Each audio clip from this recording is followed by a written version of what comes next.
All clear.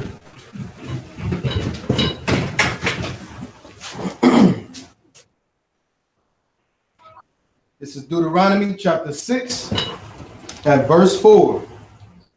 Hear, O Yisrael, Yahuwah our Elohim, Yahuwah is one. Shema Yisrael. Shema Yisrael. Yahuwah Eloheinu. Yahuwah Eloheinu. Yahuwah Akkad. Yahuwah Akkad. Exodus or Shemot chapter 20 at verse 3.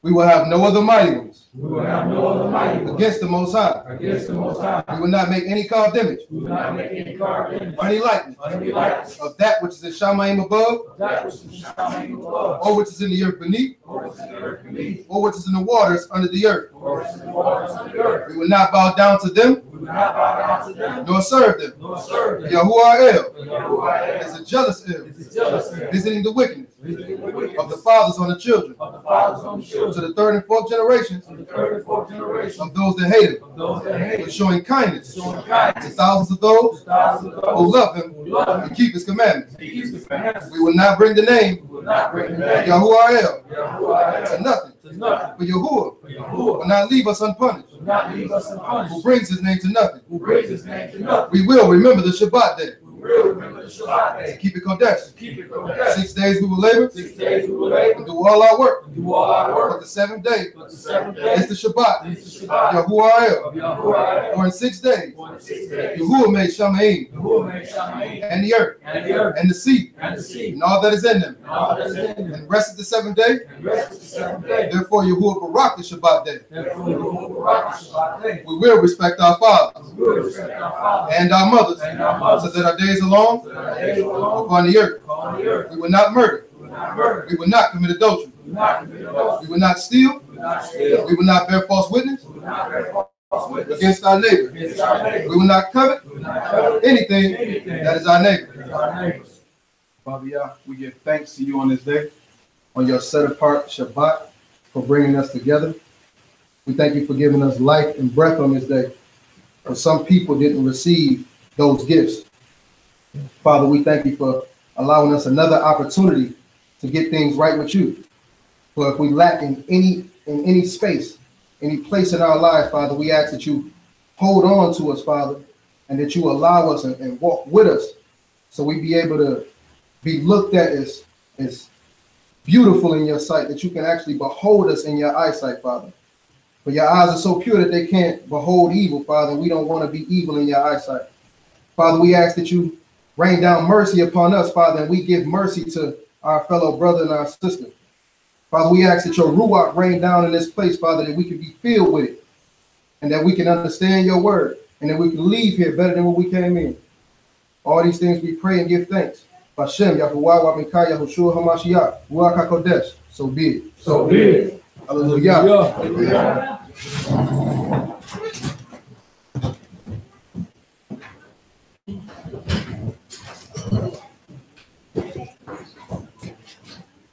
Okay.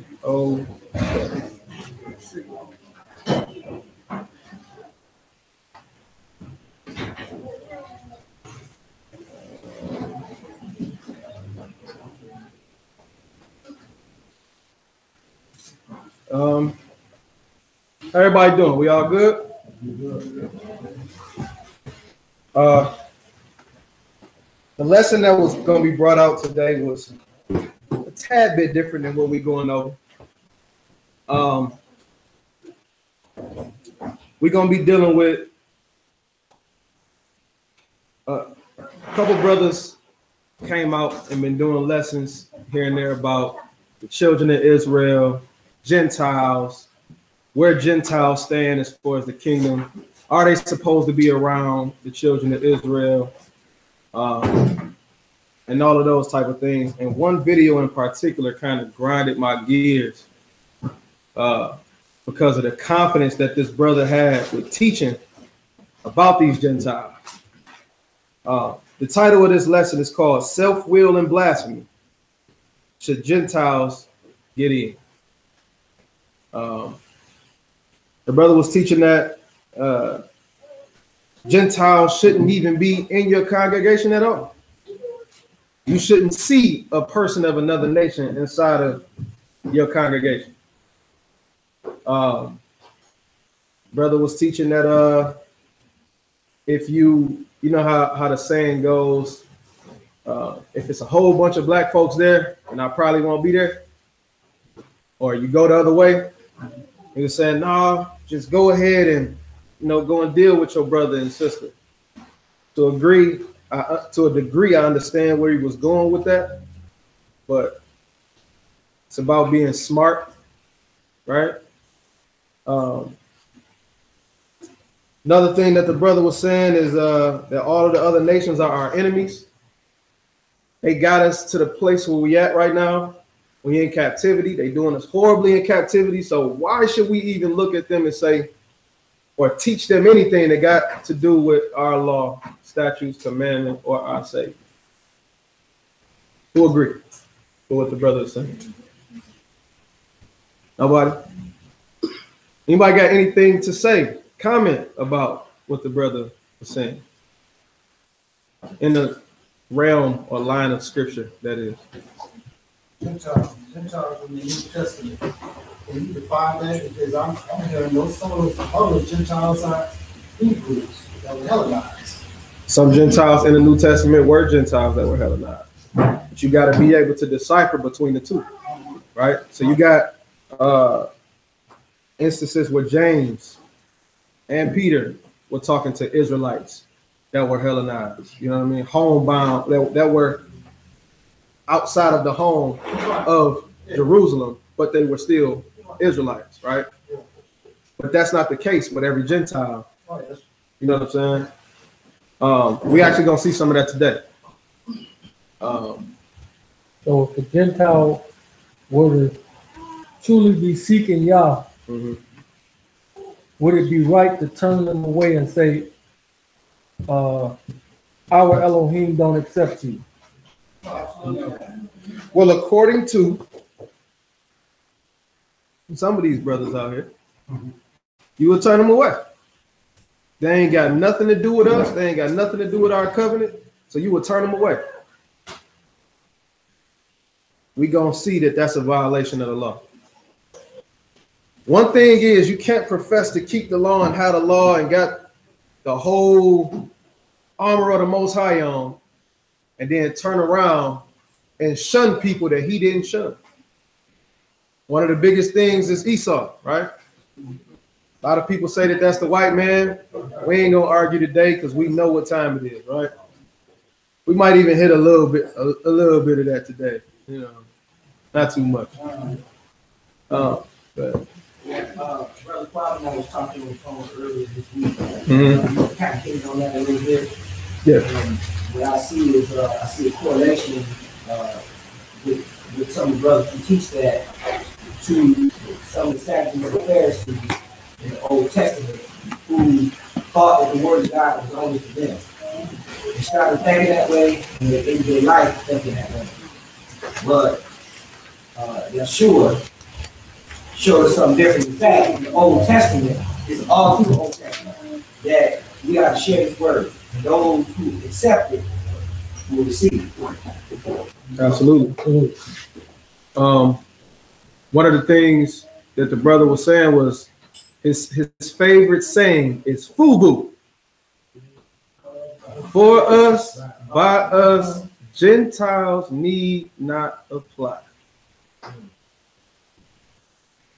But we're gonna see today if that hold weight, and if it do hold weight, whatever. If it don't hold weight, dire consequences for thinking like that. And you know us, man. We'll sit down with you. So let's get to it. Oh, you got something? Yeah. Can you keep that? If you got time to keep that one about the Samaritan? Oh, that's already in there. Was that just talking about don't go to the Samaritans, or because people use it for all of those guys? We're gonna get to that. Yep. Like I say, he came for the lost sheep of the house of Israel. Told our Yah for that, right? That's what he came for. When he was here in the flesh, he came to Restore order in Israel. Show us that we can walk this law. To the lost sheep of the house of Israel, right? All sheep of the house of Israel. What about the tribe of Judah? They weren't lost. They weren't lost, was they? No. So he didn't come from Judah. The tribe that he came from. Don't go there, man. You're gonna hurt them boys' feelings, man. I didn't say nothing. You're gonna hurt them boys' feelings. So we're gonna get into some stuff, man, and we're gonna see what's up. A lot of people take this road and pull out a lot of the normal scriptures that you'll see as far as Gentiles, and we ain't gonna do that tonight. We're gonna go a different way. I'm gonna make you think. All right. Psalms chapter 68, verse 4. Some of my Bible study people, we're gonna go and hit some of the stuff that we actually hit a couple days ago. It just seemed like it was just so fitting that we went over it, right? Here we go. Psalms chapter 68 and verse 4.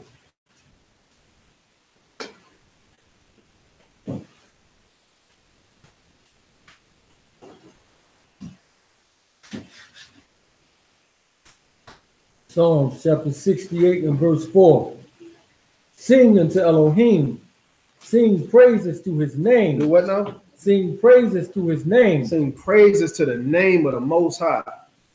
Read. Extol him that rideth upon the Shamaim by his name Yah, and rejoice before him. So off the rip, we know that we're supposed to give the Most High the utmost praise, right? At all times, right? So what we're going to do is we're going to show how the name of the Most High actually plays a heavy role in this Gentile, Jew, Israelite, foreigner type situation. Okay. How many of y'all are proud to say that you are part of the nation of Israel? Right? Feel good about it, right? Well, I posed the question before. Got a lot of flack behind this question. But what if you weren't?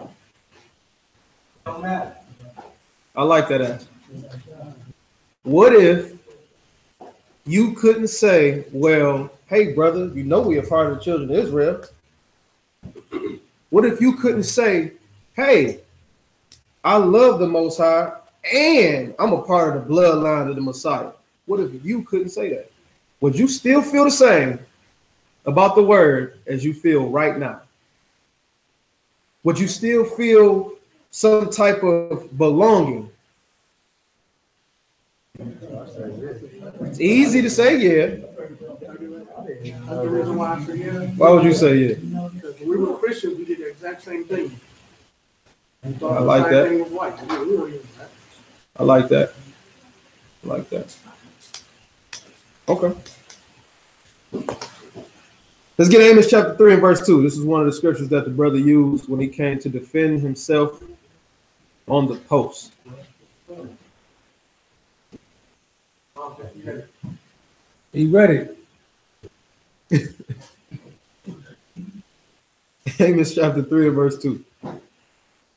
Amos chapter 3 and verse 2. Yeah. You only. What happened?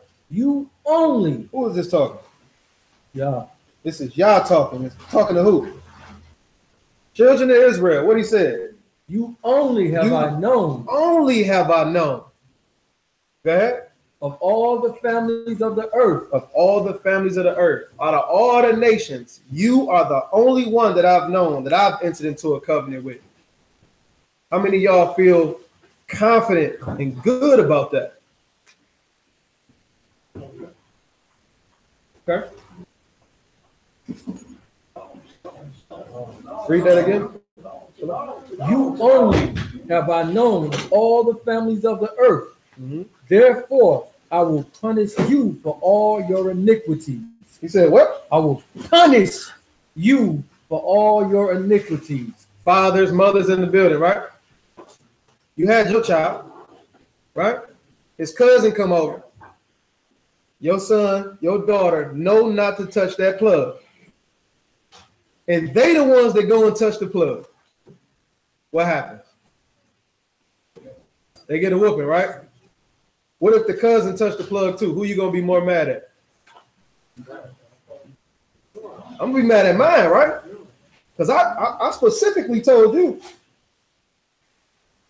Psalms 147, verse 19.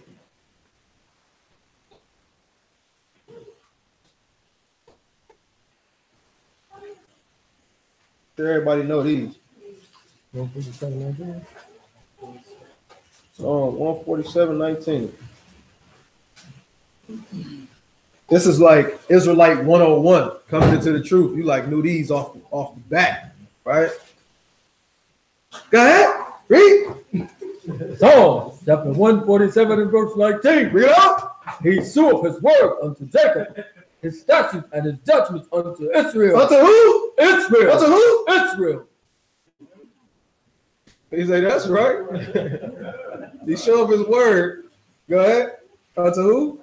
Unto Israel. He have not dealt so with any nation. He ain't dealt like this with no other nation. He ain't gave nobody else what he gave the children of Israel, right? So all you white folks, all you Hamites, you dirty stinking African, like how the brothers say, right? He ain't dealt with you like this. Read. He have not dealt so with any nation, and as for his judgments, they have not known them. He said, as for his what? As for his judgments, or his right rulings, they have not what? They have not known them. Now, it's important to know that these Gentile nations did not know his right rulings, his commandments, right? It's very important to know that. So if you put yourself in the position of a Gentile that want to serve the Most High, and you don't know his right rulings, where do you go? Go to who? You would go somebody that know, right? You go to an Israelite, right? Hi, I'm the Israelite. Nah, man, we don't take no Gentiles. We don't accept no Gentiles. We gotta find somebody else to go and deal with. Say it again. So then you got to go in the book, but it said you got to go to somebody that know it so they can teach it to you. The problem is we don't put ourselves in their shoes. Oh man, you a white man lover, you Gentile lover, you no. This ain't got nothing to do with white man, black man. This ain't got nothing to do with that. We gonna show, right? It's about right and wrong. Who follow and who don't follow. But right now, we know Israel up 2-0, right? Deuteronomy 32, verse 9.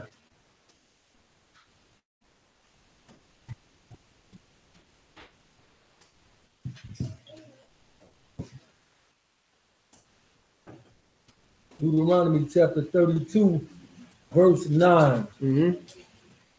For Yahuwah's portion is his people. So his portion is who? His people. His people. If you ain't a part of his people, you ain't his portion. Right? Good.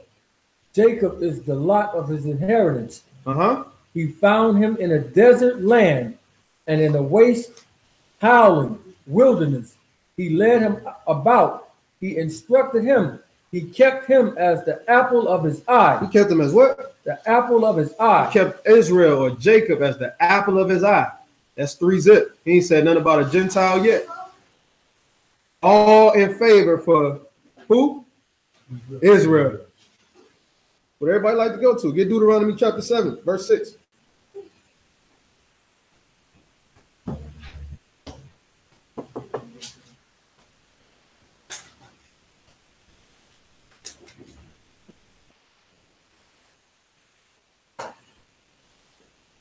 Deuteronomy chapter 7 and verse 6.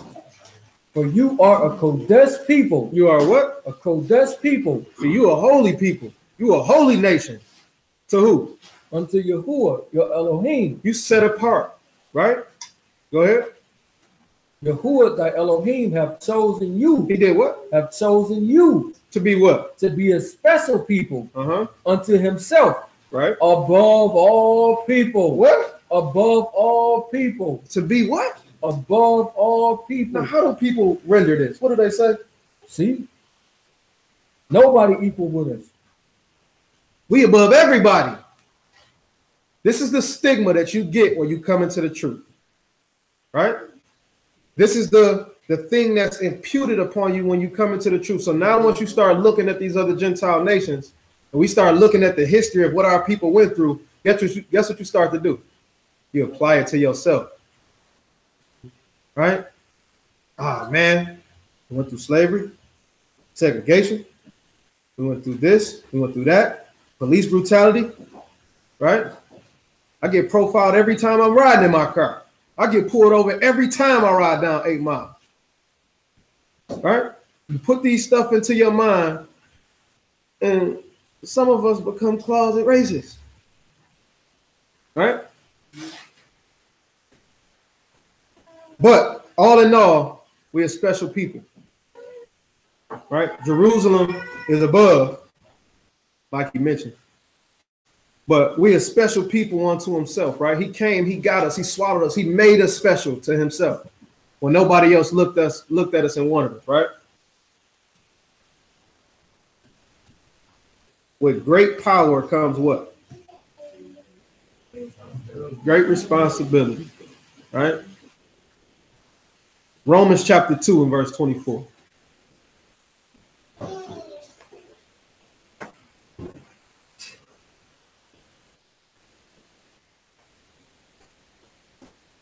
Because this type of doctrine doesn't even bled into some of the people that have came and visited the chosen seed.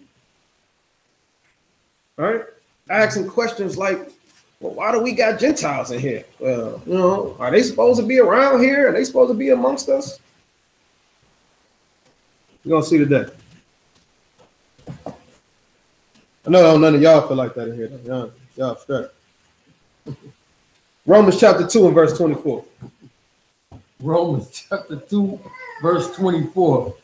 For the name of Elohim is blasphemed among the Gentiles. Stop right there. The name of the Most High is blasphemed what? Through the Gentiles. Among the Gentiles. How? Through you. Through who? Through you. Through who? Through you. But when we look at it, we say, man, look at them people acting like they Israel. Look at them blaspheming the name of the Most High. Right? But he says that the name, which he told us to extol, right? To lift up, right? He said it's blasphemed through who? Among the Gentiles through you. We the ones. Written. We the ones who's blaspheming his name among the Gentiles. Not everybody else. And if they are doing it, who they learn it from? Learn it from you. Because they didn't know it. Right? They weren't given the judgments. We were. Ezekiel chapter 16, verse 1. Now I need y'all to pull out y'all pens because we're about to get into some stuff. I need y'all to either write this down on some paper or write it down into your mind. This lesson ain't just going to be about, oh, see, Israel wrong right here. Gentiles right here. Israel, we ain't going to do that. We're going to show y'all in a different way how we supposed to look at this thing. Yep, Ezekiel 16:1. Like we say, self-will. The reason that we look at these Gentiles the way that we do is based on what's happened to us. Right? I don't knock that at all. I'm not happy about our people going through what they went through either. I'm not happy about us getting gunned down in the streets by police either. I also ain't happy about us gunning down each other in the streets. Right? You know how the argument is, well, black on black crime. Well, white on white crime is just as high. Say higher. We live amongst each other. The most crime you're going to do is amongst your own people. I don't call that an argument. That type of argument don't spill over into the scriptures for me. Right? We're going to deal with right and wrong. I bet you Arab on Arab crime is way higher than black on black crime. Absolutely. All right, Bob. Boom. So that type of stuff don't translate into the scriptures for me. I don't deal with that type of stuff, those statistics. We don't deal with the book. Ezekiel chapter 16 and verse 1. So he says the name of Yahuwah is blasphemed through who? Through you. Through us, right? Gentiles. Okay. Go ahead. Ezekiel chapter 16 and verse 1. Again, the word of Yahuwah came unto me, saying, Son of man, cause Jerusalem to know her abominations. To know her what? Her abominations. Children of Israel, right? To know they what? Abominations. We can't do no wrong. Abominations. Good. And say, Thus saith the Master Elohim unto Jerusalem, thy birth and to thy nativity. Your birth and your nativity is what? Is the land of Canaan. Write down the land of Canaan. Or keep a mental note of the land of Canaan, the people of Canaan. All right? I don't want to lose y'all. If I'm losing y'all at any time when we move through this, let me know. It's important. All right? It says your birth and nativity is of what now? The land of Canaan. And? Thy father was an Amorite, and thy mother a Hittite. Hittite. Write down the Hittite.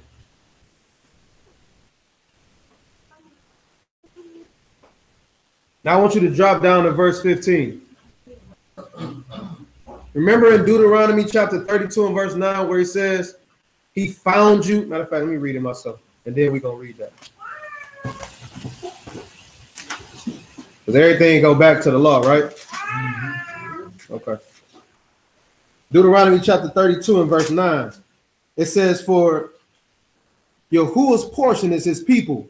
Jacob is the lot of his inheritance. He found him in a desert land and in the waste, howling wilderness. He led him about. He instructed him. He kept him as the apple of his eye, right?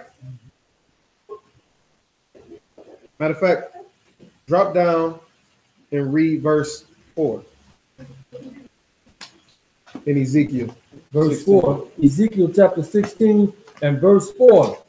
As for thy nativity, in the day that thou was born, thy navel was not cut, neither was thou washed in water to supple thee. Thou was not salted at all, nor swaddled at all. None I pitied thee to do any of these unto you, to have compassion upon you. But thou was cast out in the open field. Into a what? Into an open field. He told you he found you in the wilderness, right? He said you was cast out into an open field. Go ahead. To the loathing of thy person in the day that thou was born. Yeah. And when I passed by thee, I saw you polluted in your own blood. I said unto thee, thou was in thy blood, live. Yea, I said unto thee, when thou was in thy blood, live. So this is the process of him taking us and instructing us and making us and molding us into the nation that he wanted us to be, right? Drop down to verse 15. Verse 15. Verse 14. Verse 14. And thou renown. Your renown, your fame went forth among the heathen. Among who? The heathen. The Gentiles, right? Go ahead. For thy beauty, for it was perfect through my comeliness, which I had put upon you, saith Yahuwah Elohim. But what? But thou didst trust in thine own beauty. You did what now? Trust in your own beauty. So I set you apart from everybody else.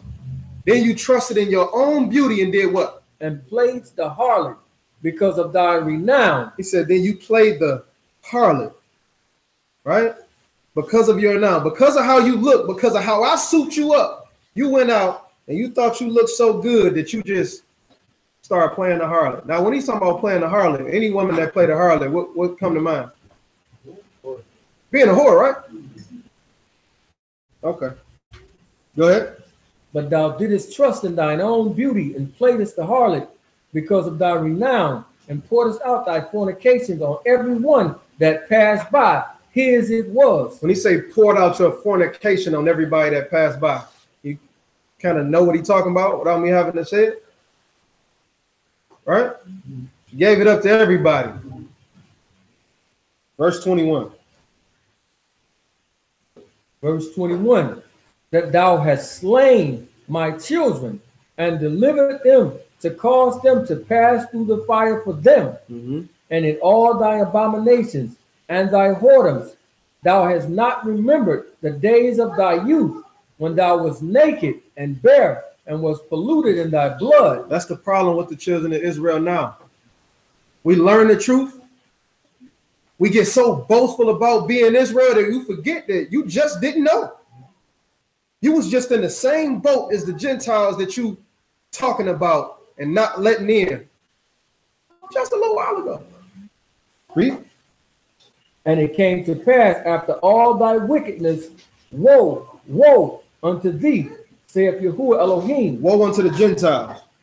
To you, saith Yahuwah Elohim. So he says, woe to you. Woe to the children of Israel, not to everybody else. But let's keep moving though. 23. What verse we at? 24. Read verse 29. Verse 29. Thou hast moreover multiplied thy fornications in the land of Canaan. In the land of what? Canaan. Write that down. They multiplied the what? They multiplied thy fornication in the land of Canaan. Now it's a reason why this is so bad when he says you multiply the fornications of the land of Canaan. It's a reason why he say that. Keep that in mind. Go ahead. Unto Chaldea, and yea, thou wast not satisfied herewith.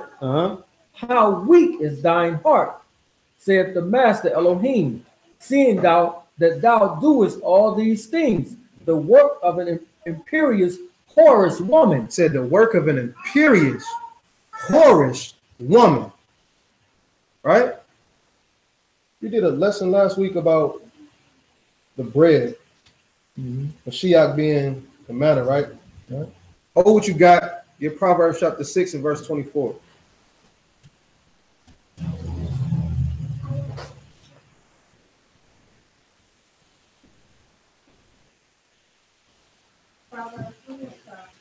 Proverbs chapter 6 and verse 24.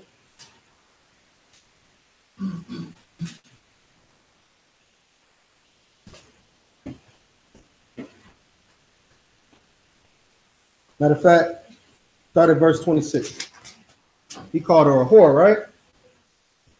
Proverbs chapter 6 and verse 26. For by means of a whorish woman. By means of a what now? Whorish woman. Children of Israel was known as a whorish woman, right? By means of a whorish woman, what happened? A man is brought to a piece of bread. A man is what? Brought to a piece of bread. I remember what the lesson was about last week, right? Who was brought to this piece of bread? Mashiach. By reason of who? The children of Israel. Right? Read. And the adulterers will hunt for the precious life. Let's go back to Ezekiel. Pick it up at that verse you left off at. Ezekiel 16. Verse 30. Ezekiel chapter 16 and verse 30. How weak is thine heart, saith the Master Elohim, seeing thou doest all these things, the work of an imperious, whorish woman, in that thou buildest thine eminent place in the head of every way, and makest thine high place in every street, and has not been as an harlot, in that thou scornest higher. Verse 32. But as a wife. Because he married us, right? Got into a covenant with the children of Israel. He says, but as a wife, what? That committeth adultery, which taketh strangers. Take who? Strangers. Take who? Strangers. What? Instead of her husband. Now, he's saying that they took strangers to lie down with or to mix in with other than their husband, which was who? Which was other than Yah. Right? Say it again. Other gods, right? They took on these nations, mixed with them, and start worshiping their gods. It's something key about that. Verse 48. Verse 48. As I live, saith the Master Elohim, Sodom and thy sister. Read that one more time. As I live, saith the Master Elohim, Sodom, thy sister. Sodom, your sister. Now, who did he say was the father? In verse 1, what was that? Verse 1, verse 2? Canaan. So Canaan is the father, and Sodom is the sister. Anybody know the correlation between the two? I like family. That do sound like a family, right? He says Sodom, your sister. Why would he call Sodom? We'll get to it. How wicked was Sodom? How wicked was Gomorrah? So bad he did what to it? He destroyed it. Let's see what he say about the children of Israel.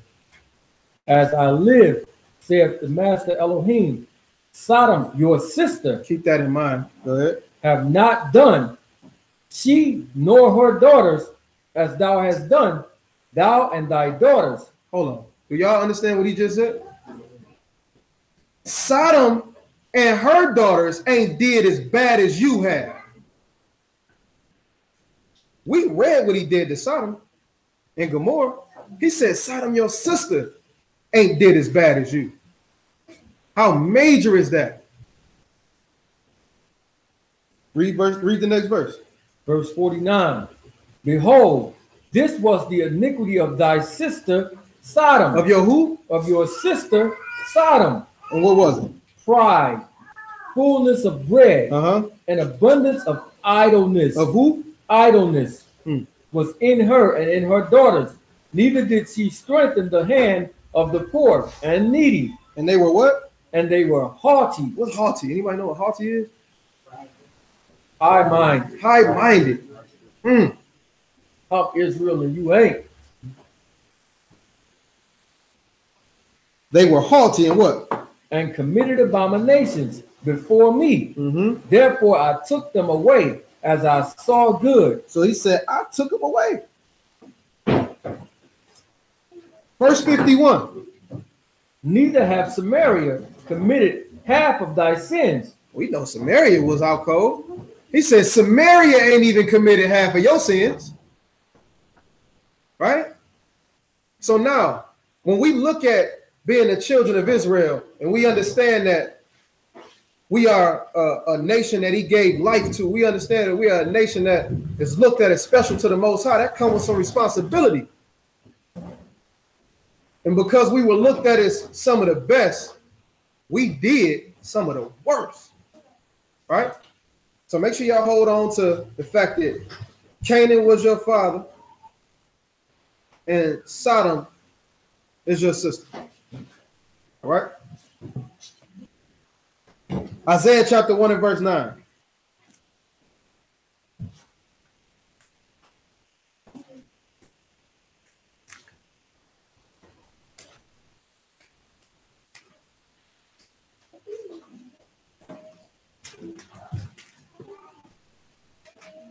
Isaiah chapter 1 and verse 9.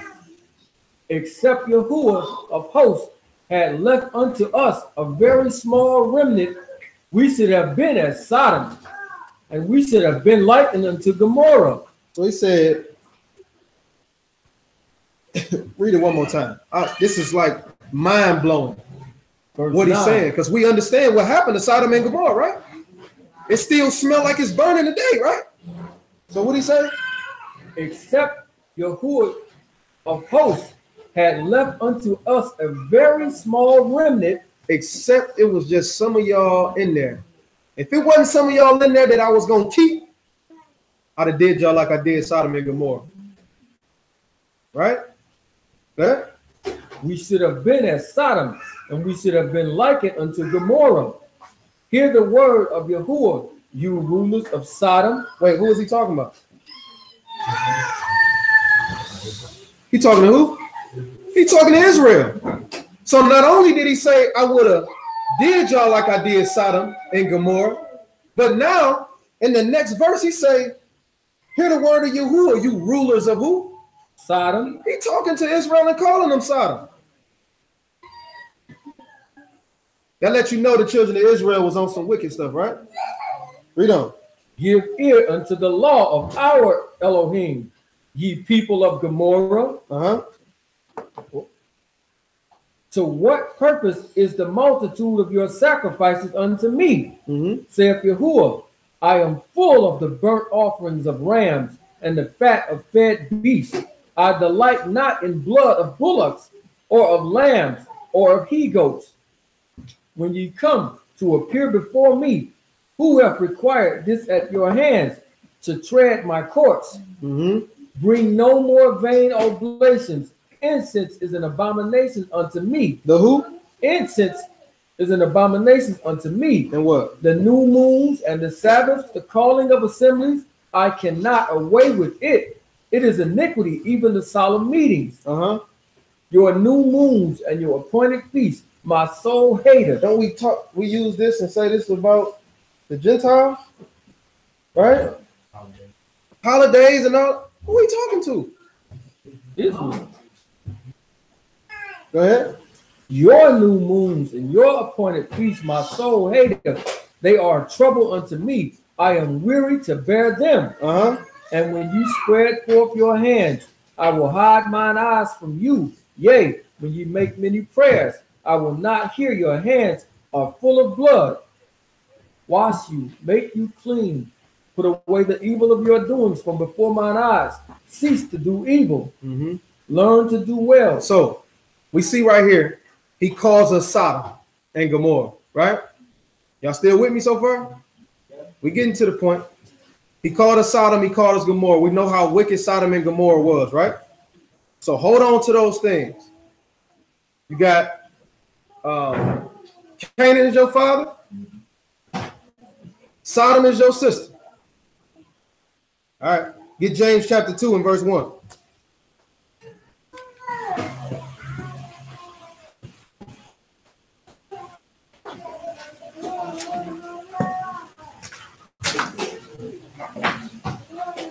Because when it comes down to talking about Gentiles and they can't do this and they can't do that, they won't make it in the kingdom, this, that, and the third, right?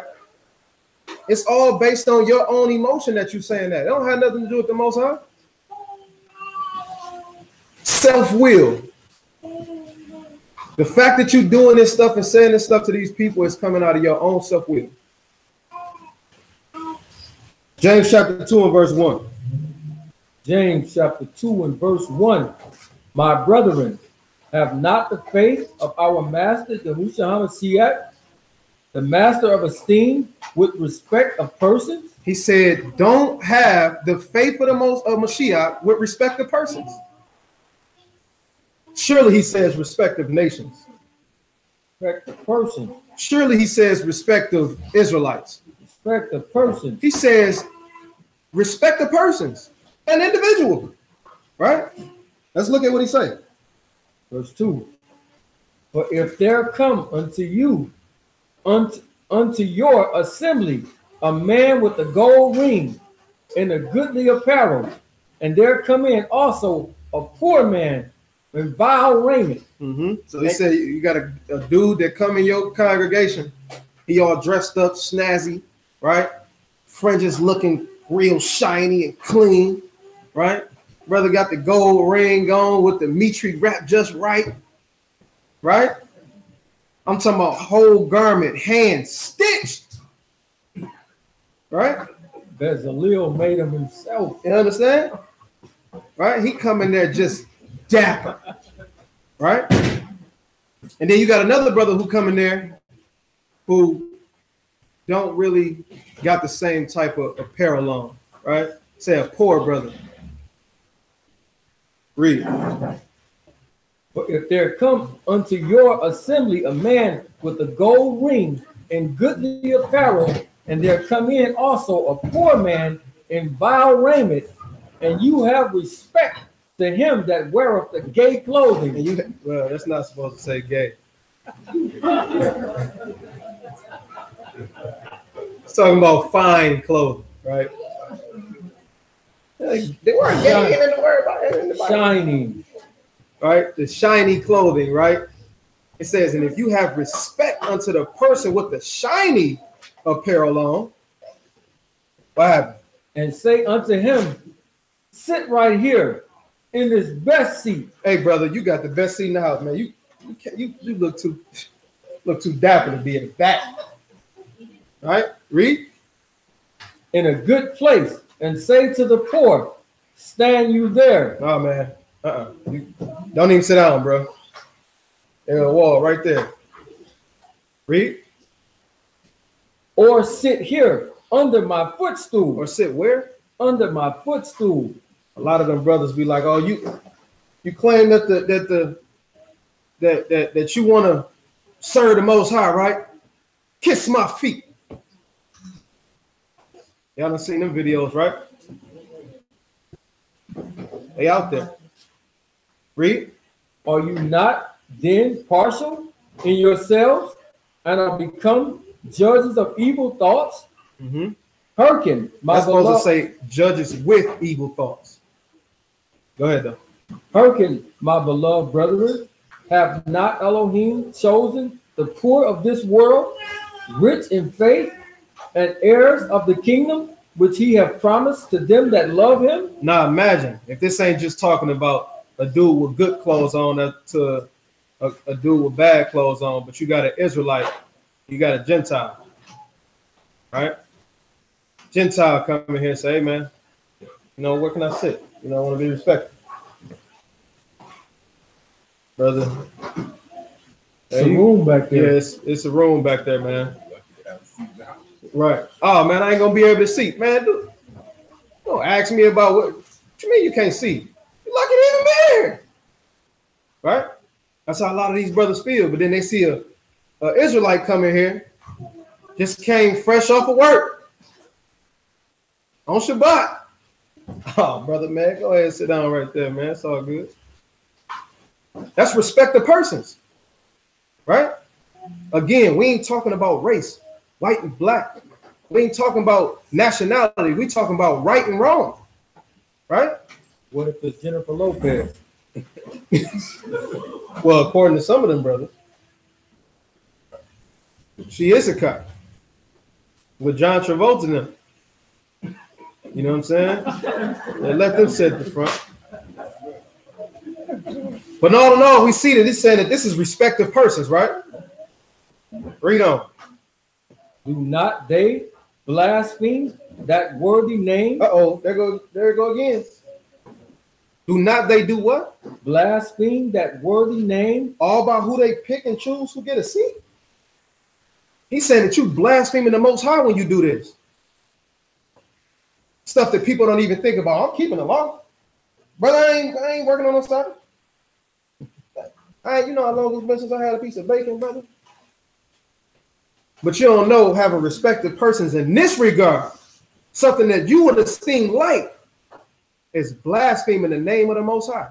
Read on. Let's see what else he said. Do not they blaspheme that worthy name by the which ye are called? Mm-hmm. If ye fulfill the royal law according to the scriptures, thou shalt love thy neighbor. By who? Thy neighbor. By who? Thy neighbor as thyself. That ain't my neighbor. Ain't no how the Gentile my neighbor. You stay next to me. Right? Hold that. Get Luke chapter 10, verse 30. Yeah,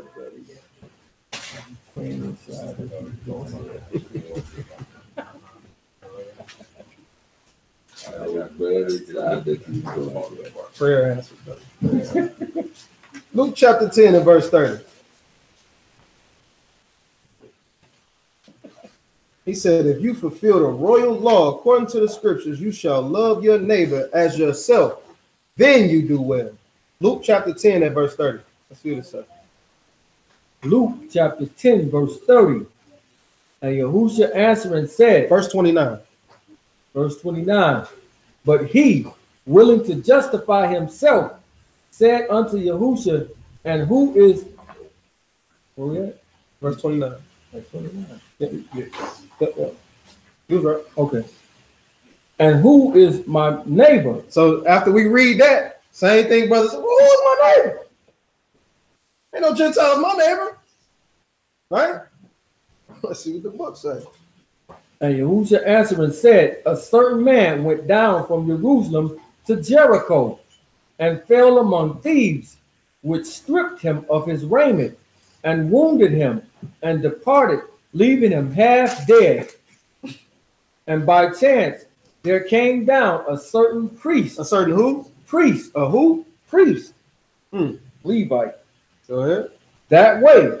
And when he saw him, he passed by on the other side. He did what now? He passed by on the other side. He saw this man half dead, naked, robbed, beaten almost to death. He like, I ain't got nothing to do with me. Who that sound like? Sound like some of the people you know in the hood, huh? You know Pookie ain't going to help nobody.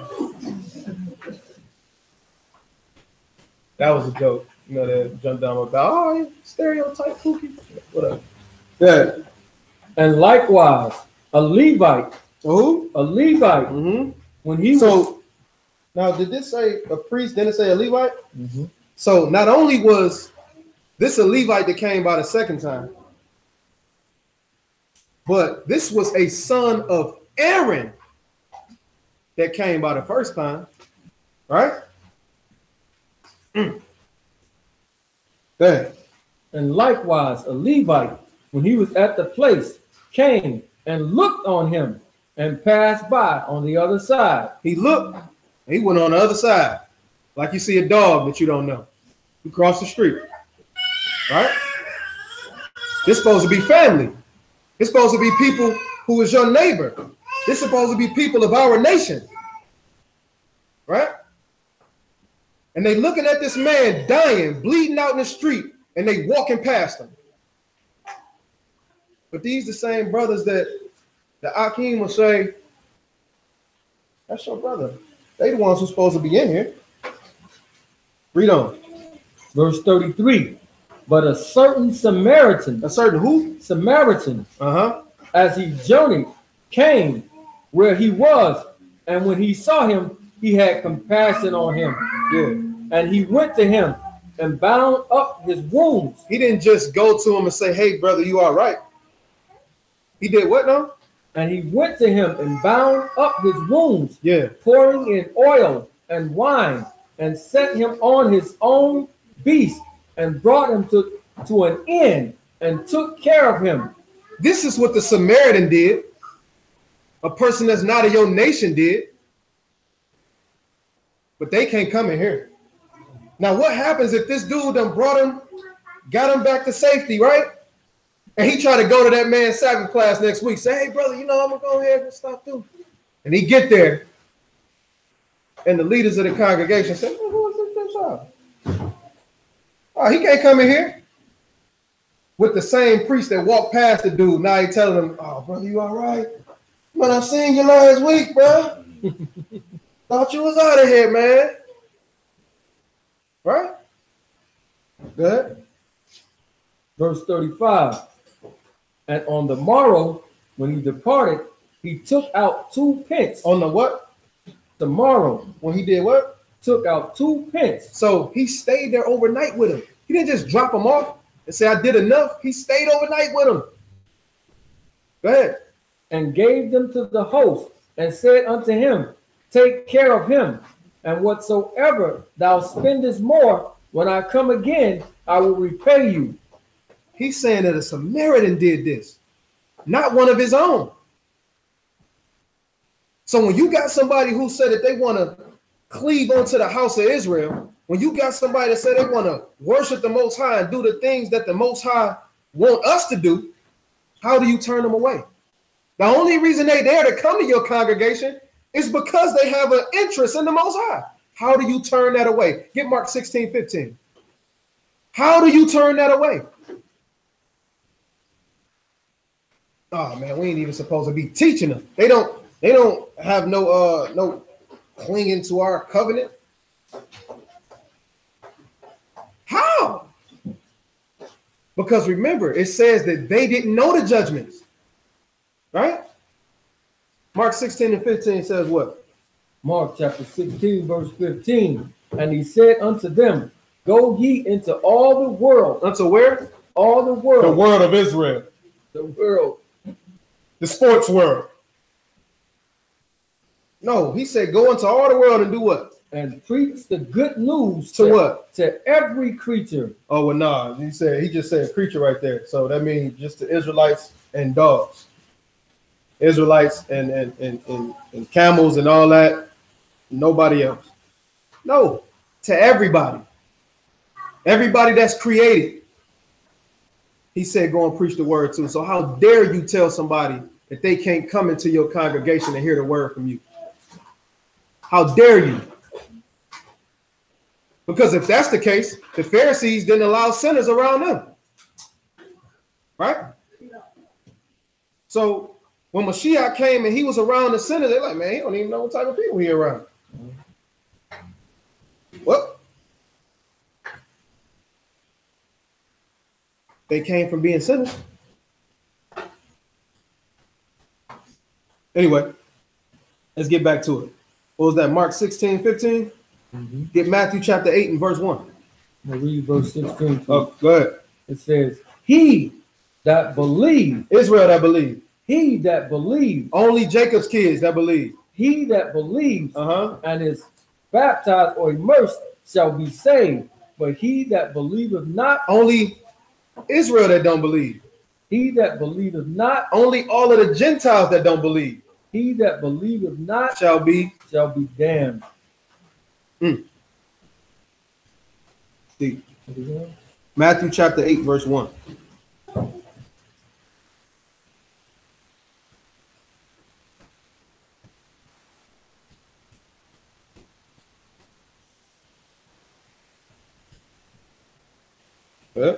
Matthew chapter 8 and verse 1. When he was come down from the mountain, great multitudes followed him.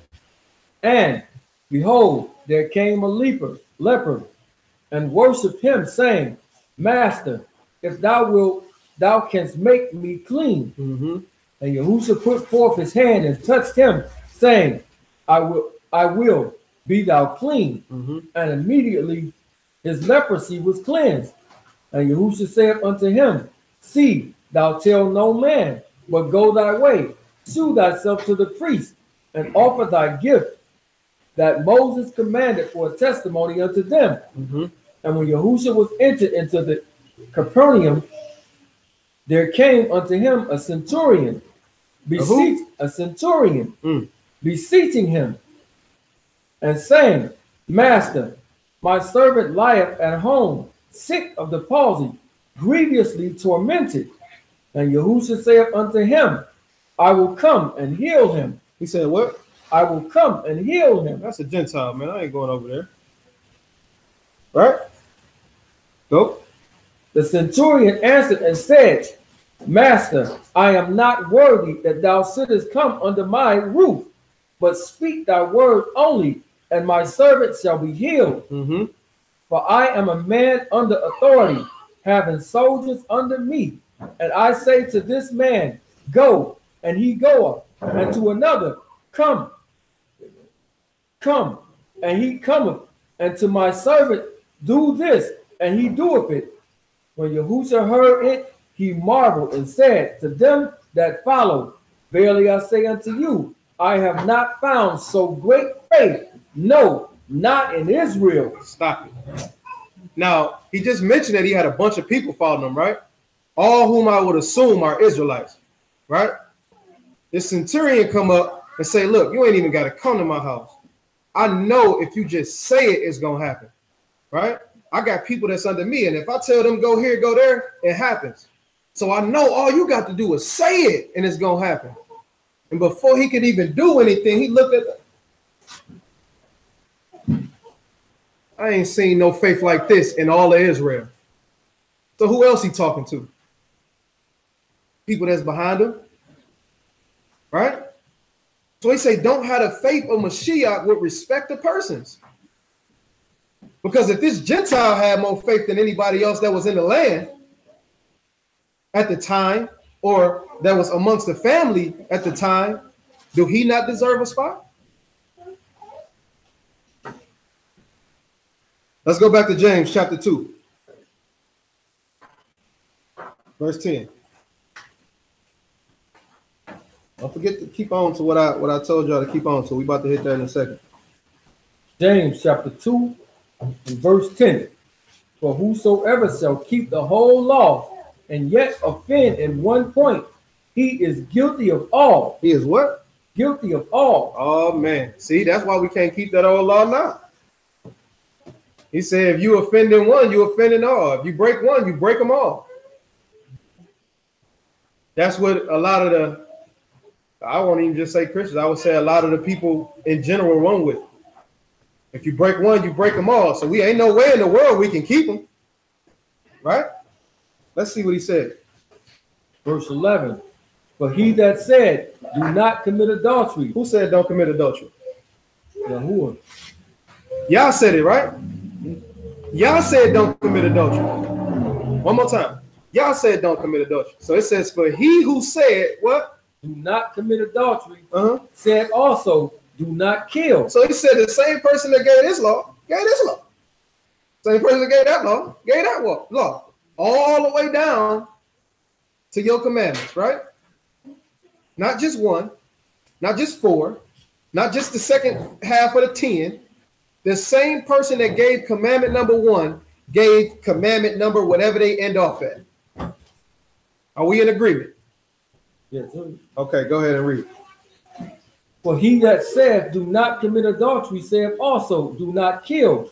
Now, if thou commit no adultery, yet if thou kill, you art become a transgressor of the law. So if you tell somebody don't do one part of the law, and then you break another law, you a transgressor like that transgressor. Right or wrong? So this translate. If you go out, just like a lot of our people do, and talk to these other nations and say, your forefathers murdered my forefathers, so you're a murderer. You're calling them a what? A transgressor, right? And then you turn around and have respective persons because you don't let them in your congregation. Now you're a transgressor, right? Read on. So speak ye, and so do, as they shall be judged by the law of liberty. For he shall have judgment without mercy, that have shewed no mercy. So they're telling people that they can't come into their congregation. They don't deserve the kingdom. They don't deserve repentance. So now when it comes down to him talking to you on that day of judgment, or him dealing with you, guess what type of mercy he gonna have? None. Because of the mercy that you showed for him. Well, I showed mercy to my brother. I didn't say just your brother, I said your neighbor. Who did Mashiach say his mother and his brethren were? The people that do what? The people that keep the word of the Most High. Not Israelites. It's no profit in you being an Israelite if you're going to be out here doing wrong and call yourself shutting the doors to the kingdom. When he opened, no man can do what? Shut. And when he shut, can't no man do what? Open. So who are you? What type of strength do you got that you say, you know what? I know you got this open for them, y'all, but that's it. Can't nobody else get in. What do you say about Job? Everybody like to talk about Job, right? What do you say about Job not being an Israelite? Do he deserve to make it into the kingdom?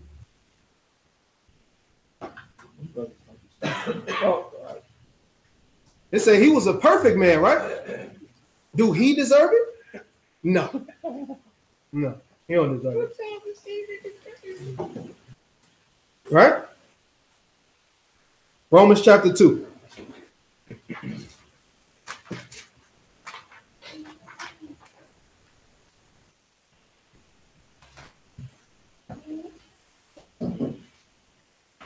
Verse 2 and 1. Romans chapter 2 and verse 1. Therefore, you are inexcusable. You are what? Inexcusable. You are inexcusable. You are part of the children of Israel, right? You know who you are, right? You are inexcusable to the stuff that you know is wrong. Read. O man, whosoever thou art that judgest, for wherein thou judgest another, thou condemnest thyself. You do what? You condemn yourself. Go ahead. For thou that judgest doest the same thing. Same thing he was just saying. It's only one law. But y'all that judging all these other nations, saying they going to hell for being Gentiles and they gonna be licking your boot, blah blah blah. You that judge, condemn your own self. Read on.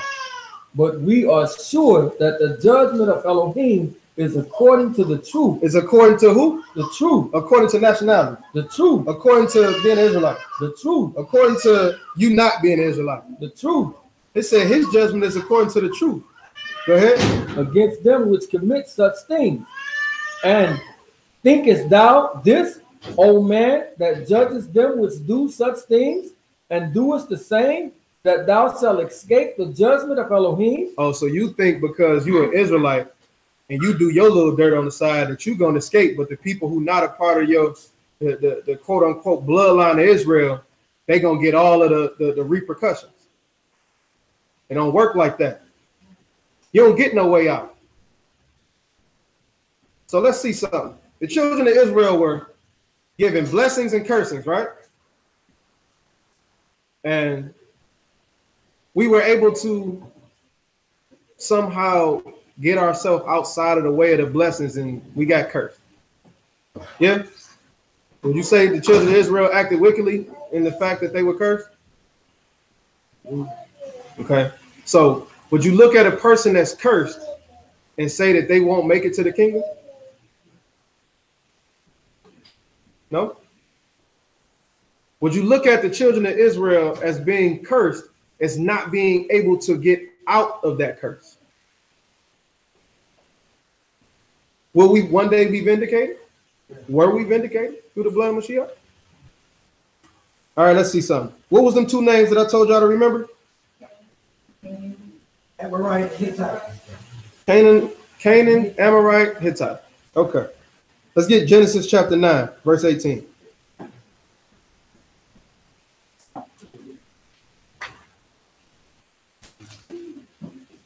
All my Bible study people, hold your peace. Gonna bring some stuff around. No. This ain't no double lesson. They gonna learn something, but when I ask the question, they can't answer. Genesis chapter 9 and verse 18. Go ahead. And the sons of Noah that went forth of the ark were Shem and Ham and Japheth. And Ham is the father of Canaan. Ham is the father of who? Canaan. Canaan. Okay. Y'all remember what Quad went over? We're talking about Ham's sin, right? So what was Ham's sin? Father's nakedness, right? We come to find out through the law that he actually slept with Noah's wife, right? So we got a whole chapter. Y'all stay where y'all at. Begin Leviticus chapter 18. We got a whole chapter talking about the sexual immorality of the people of the land of Canaan, right? 18 and 1. Leviticus chapter 18 and verse 1.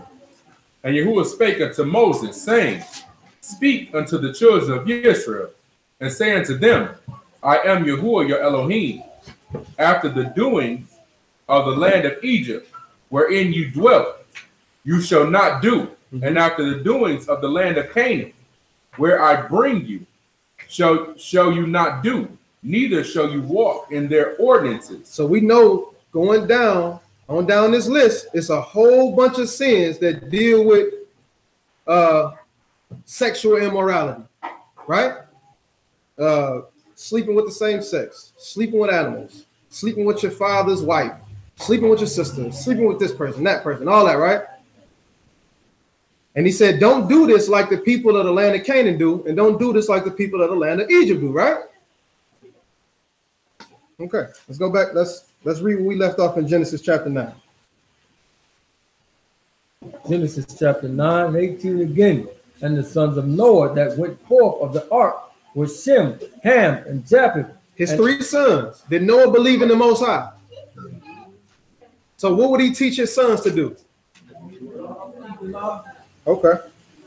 Just making sure. Go ahead. And Ham is the father of Canaan. These are the three sons of Noah and of them was the whole earth overspread. Mhm. And Noah began to be an husbandman, and he planted a vineyard. Drop down to verse 22. Verse 22. And Ham, the father of Canaan, saw the nakedness of his father, and told his two brethren without. So we understand that he slept with his father's wife, right? Go ahead. And Shem and Japheth took a garment and laid it upon both their shoulders, and went backwards, and covered the nakedness of their father, and their faces were backwards, and they saw not their father's nakedness. And Noah awoke from his wine, and knew what his younger son had done unto him. Yeah.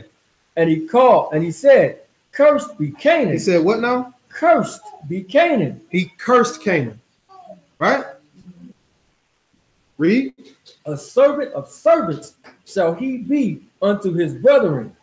And he said, Be esteemed of Yahuwah, Elohim of Shem. Stop there. So he said, cursed be Canaan, right? He cursed Canaan off the jump. Then he says, verse 26. And he said, Blessed be Yahuwah, Elohim of Shem. Elohim of who? Of Shem. Of who? Shem. Why he didn't mention the other two brothers? Huh? Japheth ain't sin. Because Shem was what? Shem was chosen, right? What does Shem mean? Name. The name. What we've been talking about this whole time? The name. The name. Blasphemy, right? Blaspheming the name. We'll get to that in a second. But he says, and increase be Yahuwah Elohim of Shem. And Canaan shall be his servant. Elohim shall enlarge Japheth, and he shall dwell in tents of Shem, and Canaan shall be his servant. All right. Get Genesis chapter 10 and verse 6. So we understand from here, Canaan is cursed. Right? Genesis chapter 10, verse 6. And the sons of Ham, Cush, Mizraim, Put, and Canaan. And the sons of Cush, Seba, Havilah, Sabta. So we just going here just to show Canaan is Ham's son. We understand Ham did what he did. The Most High cursed Canaan. Right? We see Canaan pop up and be in Leviticus 18 for all of the sexual and immoral sins that they did. Let's keep on moving. 10 and 15. Verse 15.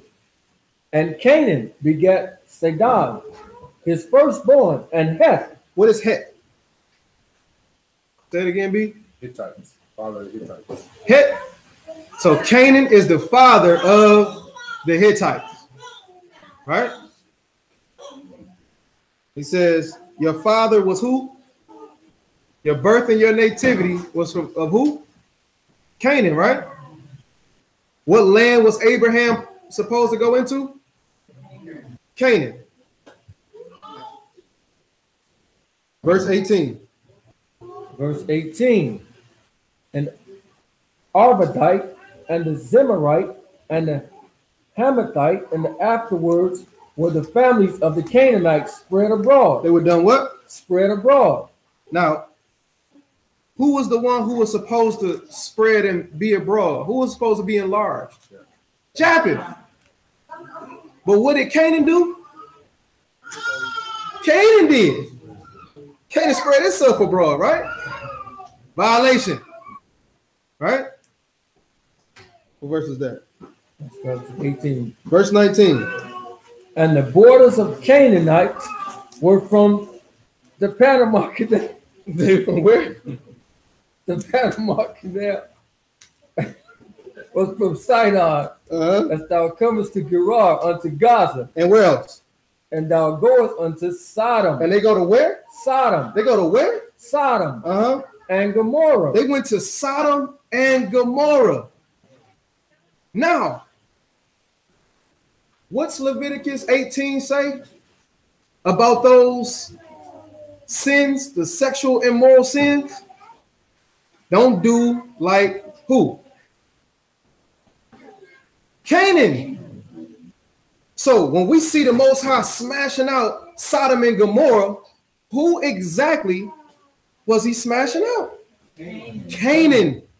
Because they were what? Because they were cursed. Right? So they went into Sodom and Gomorrah, start performing all of these acts, right? And he smashed them out. But he said, even them, you were worse than. Right? Then he said that you did more than what the Canaanites did in that land. Right? Get Genesis chapter 12 and verse 6. Genesis chapter 12 verse 6. So we see that Canaan right now is not in a good light with the Most High. All right? Genesis chapter 12 and verse 6. And Abram passed through the land unto the place of Shechem, unto the plain of Moreh, and the Canaanites was then in the land. And Yahuwah appeared unto Abram and said, unto thy seed will I give this land. I'm going to give y'all the land of Canaan. Now, what was the stipulation? When we went into Canaan, what were we supposed to do with the people? Kill them. So we understand that Canaan got cursed. And when he got cursed, everywhere they went, y'all said, go in there. I want you to kill them all. Ain't no leaving no Canaanites. Kill them all. Right? So we see what type of thing that the Most High is laying down for Canaan. Right? Read on. And Yahuwah appeared unto Abram and said, unto thy seed will I give this land. And there builded he an altar unto Yahuwah, who appeared unto him. Genesis chapter 13 and verse 12. I ain't losing y'all, Emma. I'm rocking with you. All right. Go ahead. Genesis chapter 13 and verse 12. And Abram dwelt in the land of Canaan, and Lot dwelt in the cities of the plain, and pitched his tent toward Sodom. But the men of Sodom But the men of Sodom were what? Were wicked and what? And sinners before Yahuwah exceedingly. Now we understand that the men of Sodom and the men of Gomorrah were no more than who? Canaan. Right? So these people were sinners, they was wicked, right? Exceedingly. I haven't seen an exceedingly wicked man in my lifetime. But whatever they was doing wasn't good. Genesis 15:21.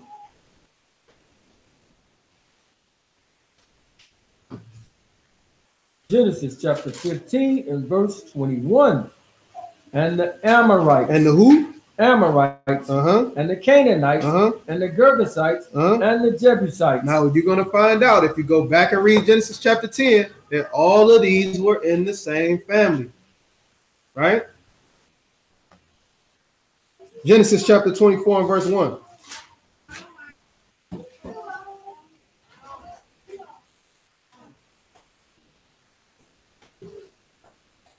Genesis chapter 24 verse 1. And Abram was old and well stricken in age, and Yahuwah had increased Abram in all things. And Abram said unto his eldest servant of his house that ruled over all that he had, put, I pray thee, thy hand under my thigh. So he was telling him to make a covenant with him, right? What'd he say? And I will make thee swear by Yahuwah. He said, I'm going to make you swear by Yahuwah Elohim, what? Of the Shamaim and the Elohim of the earth, that thou shalt not take a wife unto my sons of the daughters of the Canaanites. Hold on. He said, I'm going to make you swear. Whatever you do, when you go and you find a wife for my son, do not deal with who? The Canaanites. They've been cursed. He been smashing them out already, right? Don't take a daughter of them. Why? They was cursed, right? Go ahead. Among whom I dwell. Now, go to verse 37. Just to reiterate. So we see this negative light being painted on the Canaanites, right? Now, we see Esau in the scriptures was completely evil, right? Did it get this bad with Esau? No. Go ahead. And my master made me swear, saying, thou shalt not take a wife to my son of the daughters of the Canaanites, in whose land I dwell. So we're just reiterating, right? Genesis 28:1. Now this was Abraham getting Isaac a wife, right? Let's see what Isaac got to say. Genesis chapter 28 and verse 1. And Isaac called Jacob and blessed him and charged him and said unto him, thou shalt not take a wife of the daughters of Canaan. They passing it on down the line. You don't. Abraham told Isaac not to have one of Canaan. Isaac going to tell Jacob, you don't have one of the land of Canaan. He reads, Arise, go to Pandaram, to the house of Bethel, that name, thy mother, thy father, and take thee a wife from thence of the daughters of Laban, thy mother's brother. mm-hmm. And so, Elohim. Drop down to verse 5. Verse 5. And Isaac sent away Jacob, and he went to Pandaram unto Laban, son of Bethuel, the Syrian, the brother of Rebekah, Jacob's and Esau's mother. Now, we understand that everybody in this particular bloodline knows don't deal with a Canaanite, period, right? Read verse 6. Let's see what Esau did. When Esau saw that Isaac had blessed Jacob and sent him away to Pandaram to take him a wife from thence, and that he had blessed him, he gave him charge, saying, thou shalt not take a wife of the daughters of Canaan. And that Jacob obeyed his father and his mother and was going to Pandaram. And Esau, seeing that the daughters of Canaan pleased not Isaac his father, then where'd he go? Then went Esau unto Ishmael and took unto the wives which he had. So Esau didn't even go deal with Canaanites. Now, how wicked did everybody say Esau is? So at this point in time, he like, all right, look, Pops don't want us dealing with Canaan. I ain't about to deal with Canaan. Now, we understand later on down the line, he did his ones and twos. But right here, when his father said it, he like, I ain't even dealing with no Canaanite, right? This is how wicked these people is, right? Exodus 34 and 11.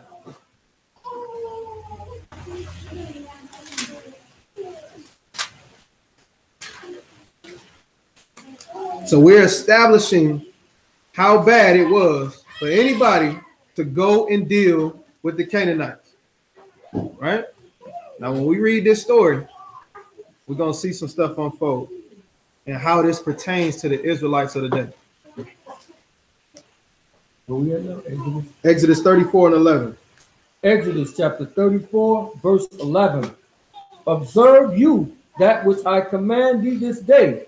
Behold, I drive out before thee the Amorites. The who? The Amorites. Same family of Canaan, right? Go ahead. And the Canaanites. And the Hittites. And the Perizzites. And the Hivites. And the Jebusites. I drive out every nation that's under the sun. Is that what that say right there? Nope. I drive out the white man. I drive out this person, that Moab, Ammon, the dirty, stinking African. I drive out everybody under the face of the earth. That's what I drive out. He gave us specific nations, right? Okay, go ahead. Observe thou that which I command thee this day. Behold, I drive out before thee the Amorite, the Canaanite, the Hittite, the Perizzite, the Hivite, and the Jebusite. Take heed to thyself, lest thou make a covenant with the inhabitants of the land, whither thou goest. Because what land was they going to?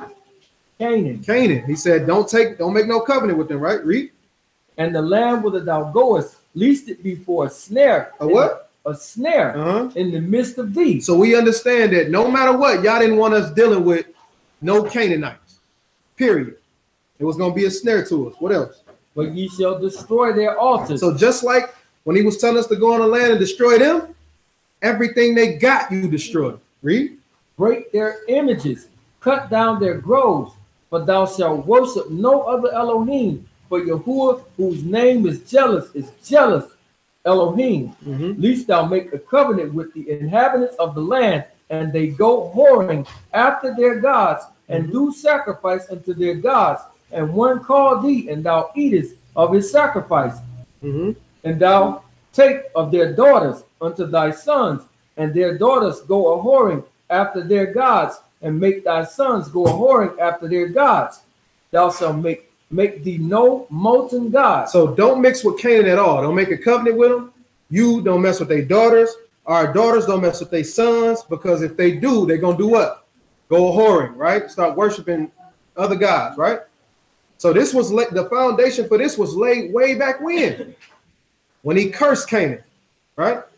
Now again, we showing this stuff just to establish the wickedness that went through Canaan, right? Let's get Genesis chapter 34. We understand that all of these other nations have done wickedly to the children of Israel, right or wrong?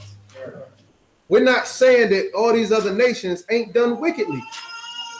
But this one right here specifically was so bad that he said, I don't want none of them. Period. Kill them all. Everything they stand for, everything they do, kill them all. When he told them to do it. Right? Genesis chapter 34, verse 1. Genesis chapter 34, verse 1. And Dinah, the daughter of Leah, which she bare unto Jacob, went out to see the daughters of the land. And when Shechem, the son of Hamor, the Hivite, The who? the Hivite, So Shechem was a Hivite who came from who? Canaan. Uh-oh. Dum-dum today. Right? What happened? prince of the country, saw her, he took her and lay with her. So he done gained her up, took her, and done laid with her. Right? Now, is this a sin? What sin is it?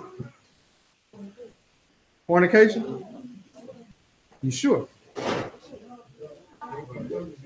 They're not supposed to come together? According to what?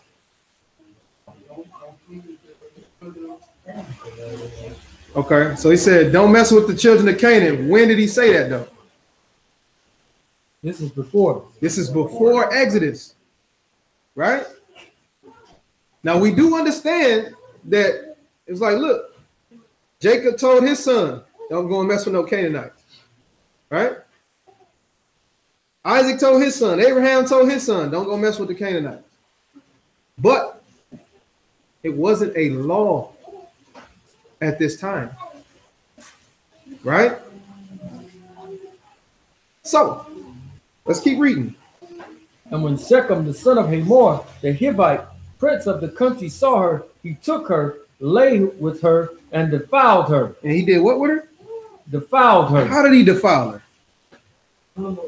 He did what? Humbled her. What do that mean?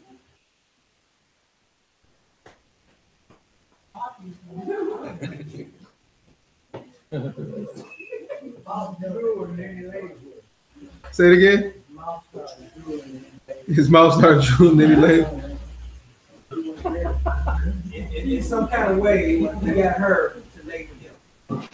So it wasn't rape, right? No. It wasn't rape at all. Only thing he did was gamed her up. They laid down with each other. That's it. Kind of like how a lot of stuff go on. That's what we got to get to. That's what we got to get to. Right? So, it said that he defiled her, right? Go ahead. And his soul clave unto Dinah, And what? the daughter of Jacob, and he loved the damsel, and spake kindly unto the damsel. He cussed her out. He pushed her around. He beat her up. Nope. And he loved the damsel, and spake kindly unto the damsel. Mm-hmm. And Shechem spake unto his father Hamor, saying, get me this damsel to wife. I need to marry her. But they already had sex, so they already married. Well, that's what according to a lot of what the Israelites say. That ain't true, though. So he laid with her, right? He knew her. Oh, he knew her.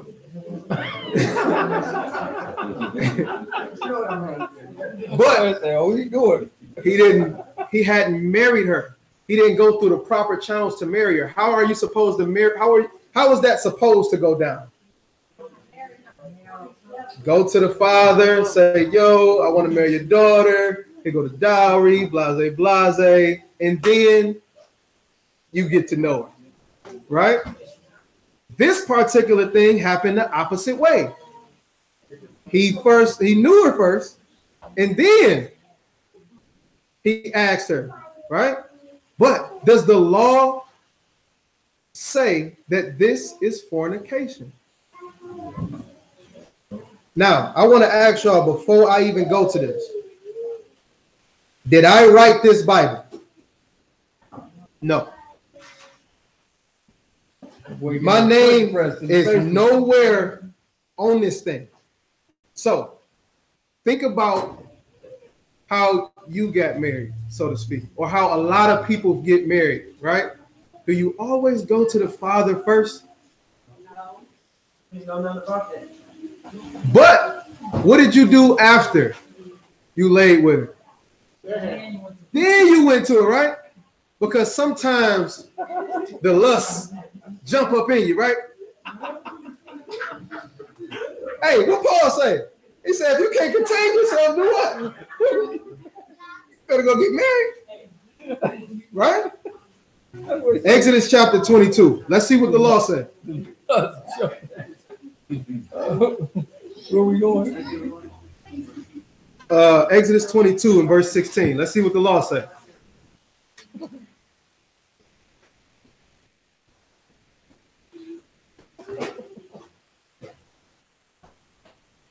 Exodus chapter 22, verse 16. And if a man entice a maid that is not betrothed, she ain't engaged, she ain't married, she's just a free single woman, right? If a man entice her, game her up, talk kindly to her, right? Go ahead.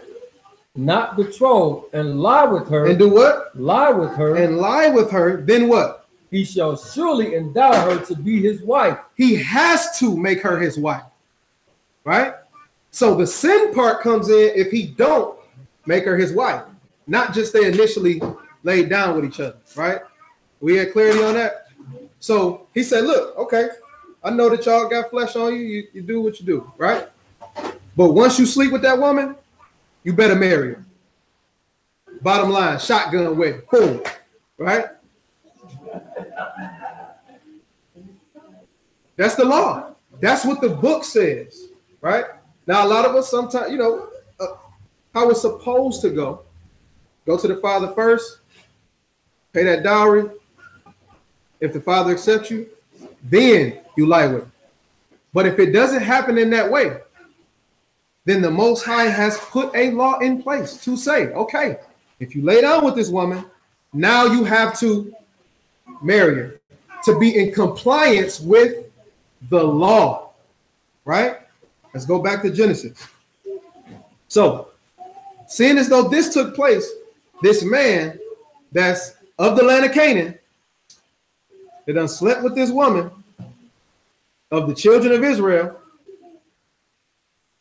lied with her. What was his next move? He said, Daddy, you got to go find me this woman, people, because I need to marry her according to the law, right? But brothers wasn't cool with that. Let's get back to it. Genesis 34, pick up where you left off. And verse 4, and Shechem spake unto his father Hamor, saying, get me this damsel to wife. Hamor was a Canaanite as well. Good. And Jacob heard that he had defiled Dinah, his daughter. Now his sons were with his cattle in the field, and Jacob held his peace until they would come. So he ain't say nothing to his sons yet. All right, good. And Hamor, the father of Shechem, went out unto Jacob to commune with him. And the sons of Jacob came out of the field when they heard it. And the men were grieved. They were what? They were grieved. And they were what? And they were very wroth. Because what? Because he had wrought folly in Israel, Mm. and lying with Jacob's daughter, which the thing ought not to be done. Because who wasn't they supposed to be messing with? Canaan. Right? So they pissed off. We ain't supposed to be mixing with no dang on Canaanites. We not supposed to be laying with no Canaanites. Right? So let's keep going. Verse 8, and Hamor communed with them, saying, the souls of my son Shechem longing for your daughter.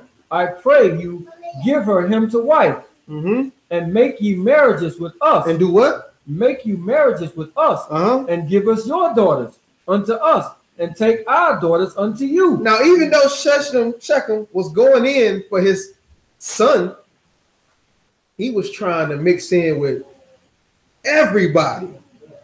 Now, what would happen if the Canaanites were to mix with the children of Israel? We would go off of whoring, serving their gods, right? So even though he was like, all right, my son is really in love, he had a side agenda, ulterior motive, right? Go ahead. And ye shall dwell with us, and the land shall be before you. And you shall do what? Dwell with us. You shall dwell what? With us. Now, what was Abraham's seed supposed to go and do? Go smash him out. He said, no. Y'all come and live with us. Right? We'll live together. Read. Before you, dwell and trade ye therein, and get you possessions therein. Now he said, now you get possessions with us, right? But watch how he flip it when he go back and talk to his people. Now, let's understand. The son still is doing the right thing, right? The son is not having the ulterior motive. It's the father, right? Go ahead. And Shechem said unto her father and unto her brethren, let me find grace in your eyes, and what ye shall say unto me, I will give. There go that dowry, right? Go ahead. Ask me never so much dowry and gift, and I will give according as ye shall say unto me.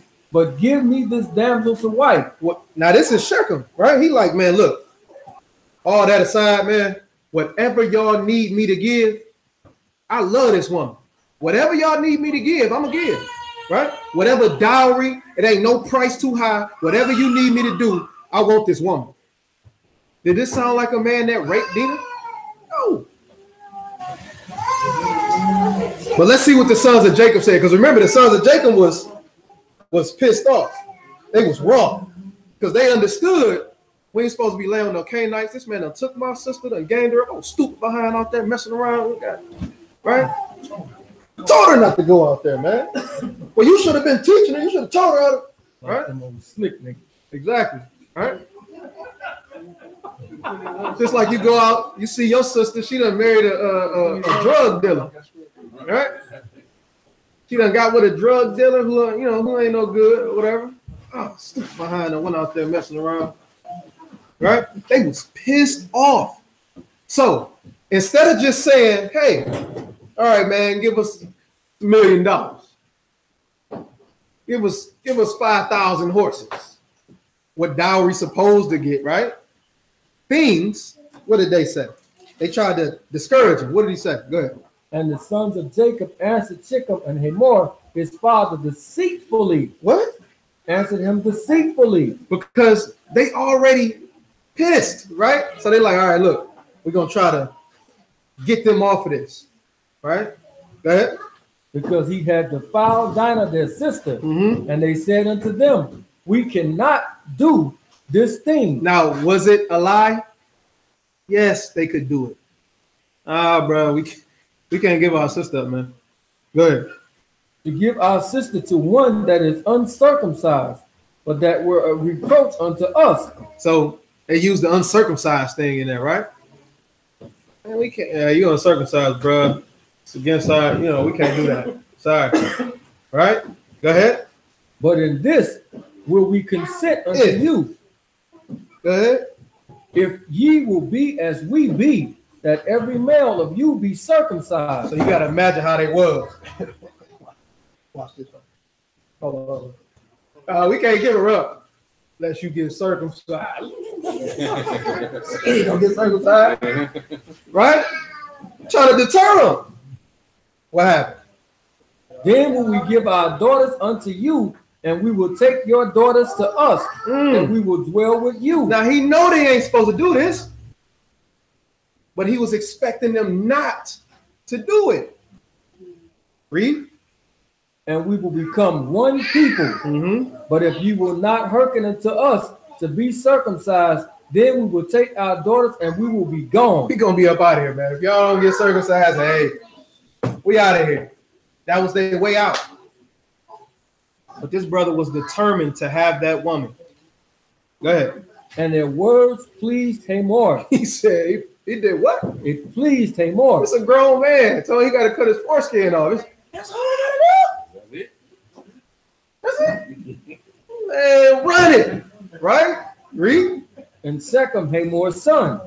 And the young man deferred not to do the thing, because he had delight in Jacob's daughter. And he was more honorable. He was what? More honorable. Than what? Than all the house of his father. This was he was the most honorable man of his father's house. So this man is willing to keep a commandment that they threw on him just to marry this woman because he loved her so much. So this Gentile was willing to take hold of the covenant, because who was giving that covenant with the foreskins? Abraham. He was willing to take hold of the covenant that was given to Abraham to marry this woman. He was willing to keep a commandment that every son of Abraham and everybody that was with them did, because he wanted to marry this woman. He was willing to keep the commandment, right? These are Gentiles. This is showing you exactly what's going on today. When you got Gentiles that's willing to take hold on the house of Israel, they don't just come in and do a little bit. They do a lot. Oh man, whatever you need me to do. Well, I can't do this. I can't do it. All right, cool. That's cool. It's cool. Whatever you need me to do. Right? But let's see how we doing. Good. And Hamor and Shechem his sons came unto the gate of the city and communed with the men of their city, saying, these men are peaceable with us. Therefore let them dwell in the land and trade therein. For the land, behold, it is large enough for them. Let us take their daughters to us for wives, and let us give them our daughters. You notice the pops talking, right? Go ahead. Only herein will the men consent unto us, for to dwell with us, to be one people. To be what? One people. If every male among us be circumcised, as they are circumcised. So the father like, look, man, in order for their daughters to be with us, and vice versa, man, we got to go ahead and take this, got to take the bullet. But look at the benefit of it. Read the next verse. And unto Hamor, verse 23. Verse 23, I'm sorry. Shall not their cattle and their substance and every beast of theirs be ours? Man, did you see how much stuff they got? All of their stuff gonna be our stuff. Right? Right? The father trying to plead the case. Look, man, they stuff gonna be our stuff, man. Right? Read. Only let us consent unto them, and they will dwell with us. Now remember, to the children of Israel, he like, look, everything we got gonna be y'all's for possession. But his ulterior motive was, look, we trying to make this all one, right? We know they supposed to come in and smash us out. That's why he said, hey man, they being peaceable with it, right? Verse 24. Verse 24, and unto Hamor and unto Shechem his sons hearken all that went out of the gate of his city, and every male was circumcised, all that went out of the gate of his city. And it came to pass on the third day. On what day? Third day. That's kind of popping up a lot of times around the book, right? And when they were sore, that the two sons of Jacob, Simeon and Levi, Dinah's brethren, took each man a sword and a voodoo instrument. And the what? A sword, and came upon the city boldly and slew all the males. The Haitians? They came in there with the dolls and just started poking. No. So their instruments of cruelty were swords. Right? Go ahead. And they slew Hamor, Shechem, his son, with the edge of the sword, and took Dinah out of Shechem's house and went out. So they went in and they killed the king and the prince. Now, some people may think that was honorable. Y'all didn't. And that wasn't it. They went even further with it. Go ahead. Verse 27. The sons of Jacob came upon the slain and the spoil the city. So they came out and looked at the slain, and they did what? The sons of Jacob came upon the slain and spoiled the city. They ruined the city. What else they do? Because they had defiled their sister. They took what? They took their sheep and their oxen and their donkeys, that which was in the city and that which was in the field. So not only did he kill the king and the priest, but they done came, went through and slew all the men, but now they robbing the city blind. Do this sound righteous? Absolutely not. This is wicked as all outdoors. Read. And all their wealth and all their little ones and their wives. They took their what? Their wives. Hold on. Wasn't that what was supposed to have been prevented in the first place? And they took their wives this time. Go ahead. Took them captive and spoiled even all that was in the house. And Jacob said to Simeon and Levi, ye have troubled me to make me stink among the inhabitants of the land, among the Canaanites, the Perizzites, the Canaanites, Perizzites. The worst people in the time frame that we looking at. You made me look bad to them. Right? That's a horrible thing. Now what he say? Go ahead. And I, being few in number, they shall gather themselves together against me and slay me. Same thing like with the children of Israel right now. They'll go so far with this whole other nations thing that if they had the opportunity, would kill those who would actually want to keep the commandments of the Most High. I've heard them say it. Absolutely. They would go that far to kill Gentiles, even though they want to take hold to the covenant of the Most High. Right? Read the finishing of the verse. They shall gather themselves together against me and slay me, and I shall be destroyed, I and my house. And they said, should he deal with our sister as with an harlot? So they feelings came out. I mean, I understand what you're saying, Pops, but what? He was supposed to just smart our sister out? He was supposed to just lay with her like she was a whore or something, and we were supposed to be okay with that? No. That's not what was taking place. He actually loved her, just like some of these Gentiles love the Most High. So, are you going to take the place of Simeon and Levi and kill Gentiles based on your thought of their wickedness? Or are you going to allow them to show who they are if they want to cleave on to the house of the Most High and accept them? Genesis chapter 49.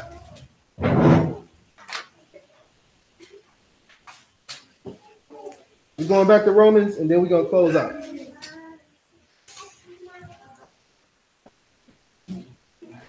(49) in verse 5.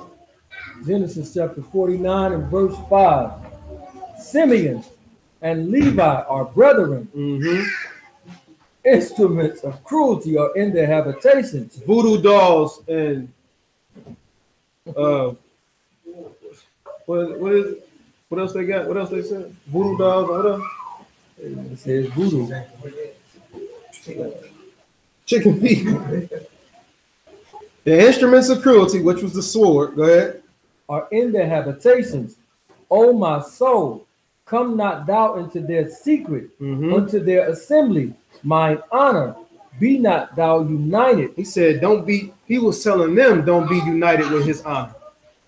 Stay away from me when it come to that, right? Yeah. For in their anger, they slew a man. They did what? For in their anger, they slew a man. And in their self-will. In their what? self-will, They did what? they dig down a wall. So it was by their own accord that they did this. This had nothing to do with what the Most High told them to do. Right? This had nothing to do with y'all saying, yo, go in there and kill them, blase, blase. It was a time for that. Like you said, it's a time for everything. It was a time for the Canaanites to be smashed out. That wasn't it. Not by you. It's going to be a time for our enemies to have their day. Not by you. Not right now. It's going to be a time for certain of the Gentiles not to be allowed into the camp or the congregation. Not right now. Not by you. Romans chapter 2.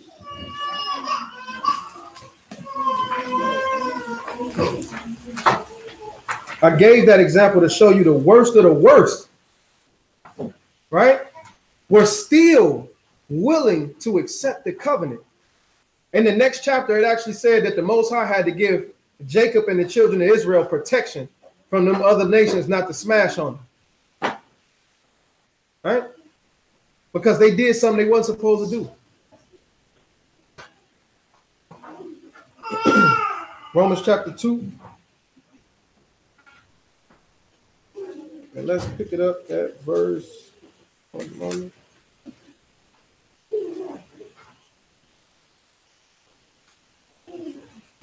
Verse 3. Romans chapter 2, verse 3. And thinkest thou this, O man, that judgest them which do such things, as doest the same, that thou shalt escape the judgment of Elohim? Now we understand that they committed murder. Genesis chapter 9, before we even get to Exodus, tell you that you wasn't supposed to commit murder of a man, right? He's like, you don't think I'm going to come back on you and do the same stuff to you? They lost a piece of the land. They actually had to take hold of other tribes, right? Go ahead. Or despisest thou the riches of his goodness and the forbearance and the long suffering, not knowing that the goodness of Elohim leadeth thee to repentance? The goodness of who? Elohim leads the people to what? Repentance. If you allow these people to come into your congregations, if you claim that you got the word of truth, then this is supposed to open up the doorway for them to have repentance. Because remember, like I said, they didn't know the judgments of the Most High like you do. So how do they get to know them? You got to teach them, right? Go ahead. But after thy hardness and impotence, heart treasureth up unto thyself wrath against the day of wrath and revelation, the righteous judgment of Elohim, who will render to every man according to his deeds, according to his nation, to his deeds, according to his bloodline, to his deeds. He said he gonna render every man according to their deeds. Ain't got nothing to do with if you Israel or not. The benefits have something to do with Israel first, but then they go to who? Then to the Gentiles. But when it comes to him judging everybody, it's going to be according to your deed, not because of who you got going through your blood. Read. To them who by patience, continuous in well-doing, seek for esteem and honor and immortality, eternal life. But unto them that are contentious and do not obey the truth, but obey unrighteousness, indignation and wrath, tribulation and anguish upon every soul of man that doeth evil, of the Jew first. Of who first? Of the Jew first. So who the punishment coming down to first? To you. Then to who? And also of the Gentiles. For what? But the esteem, honor, and peace to every man. Verse 11. Verse 11. But there is no respect of persons with Elohim. Go ahead. For as many as have sinned without the law shall also perish without the law. And as many as have sinned in the law shall be judged by the law. So even though they don't have the law, if they don't keep it, they're going to perish. You that got the law that he gave it to, if you go against it, he's going to kill you. He's going to judge you by it. Read. But not the hearers of the law, are just before Elohim, but the doers of the law shall be justified. Let's see what this next verse says. It's key. For when the Gentiles, which have not the law, do by nature the things contained in the law, these having no law are a law unto themselves. Wow. Do anybody understand the statement that he just made? One more time. Verse 14. For when the Gentiles, which have not the law. So they don't have the law. Remember, in Psalms 147, he says that he gave his judgments, his statutes, his commandments to the children of Israel, right? He said for the Gentiles, which don't got the law, if they do what? Do by nature the things contained in the law. You know how they say, well, you know, it's natural for a man not to want to kill somebody, not to want to do this, not to want to. He says the people that do those things by nature, the things that are contained in the law, what?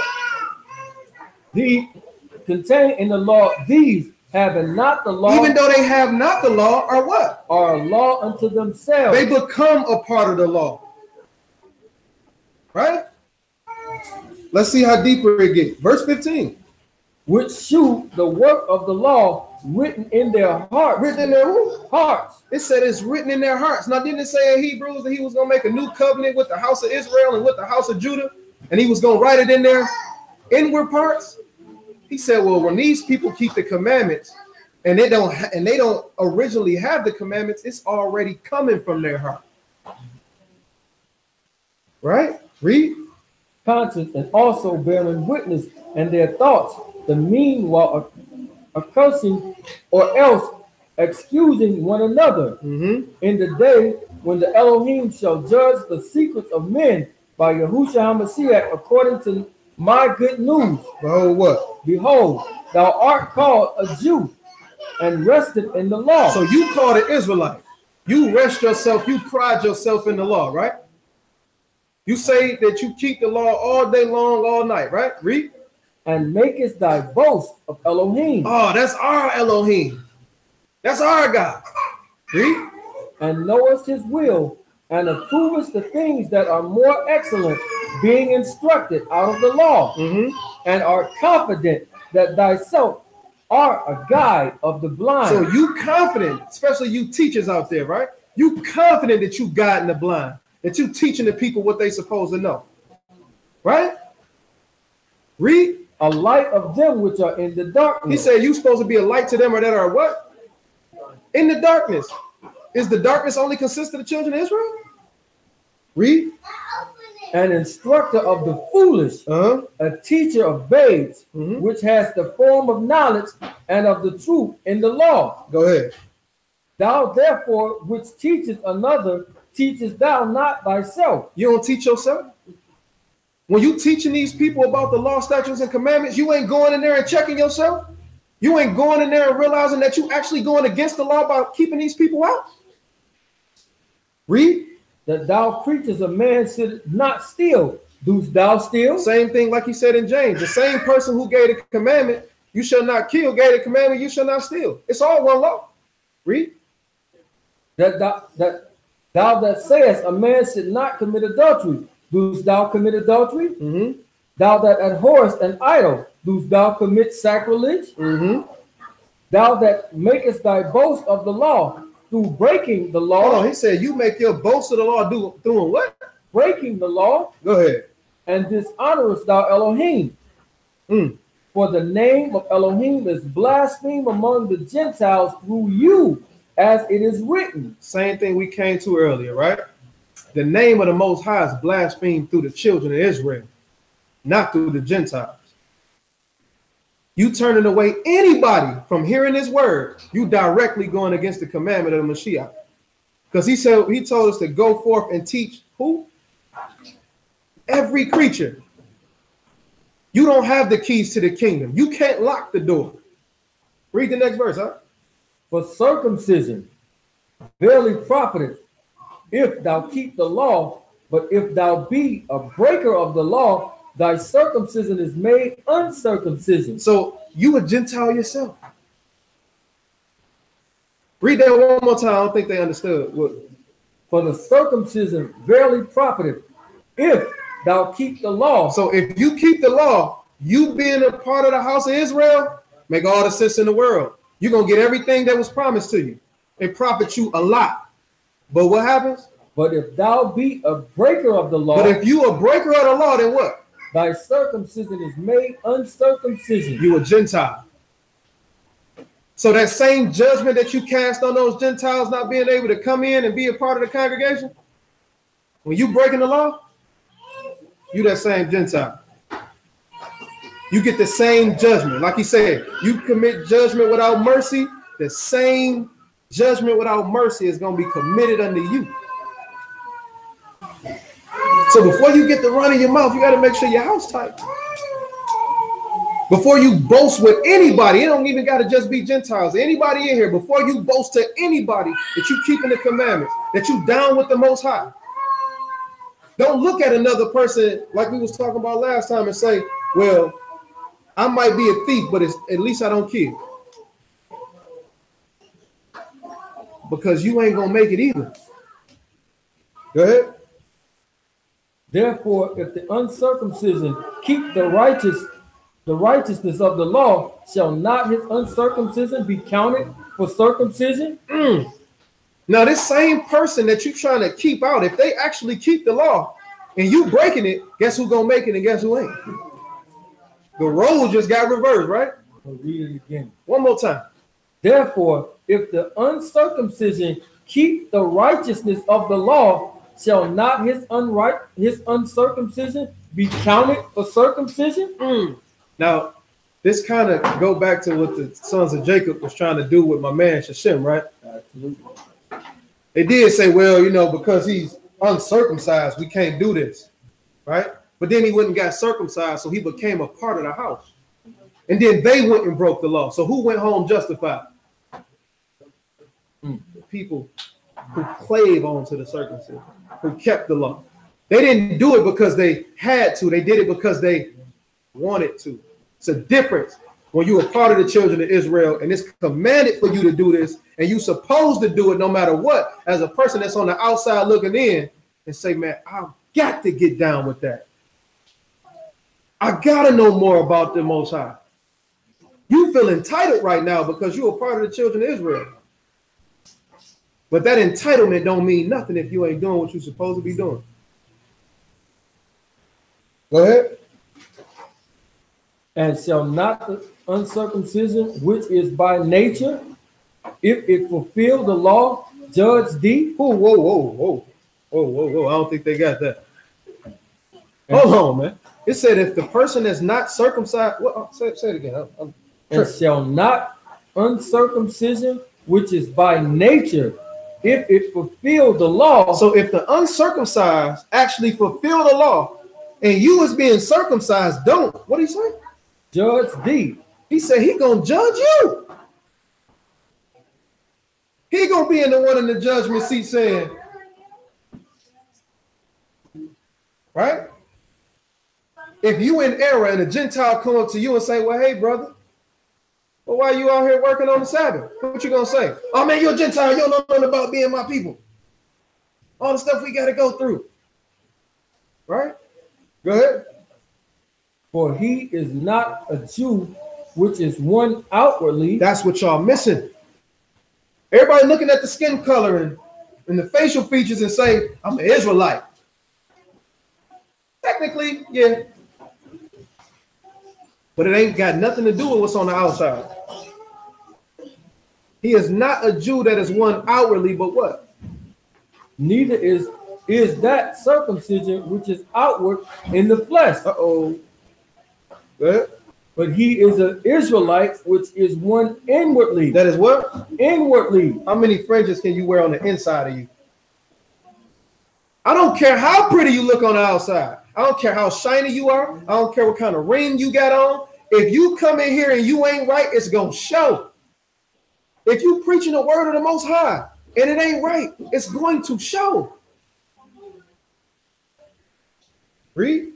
For he is an Israelite, which is one inwardly, and circumcision that is of the heart. Is of the what? The heart. And the what? In the spirit, and not in the letter, whose praise is not of men, but of Elohim.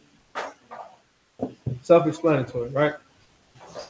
So if you ever get hung up on, well, I know he gonna look out for me because I'm Israel.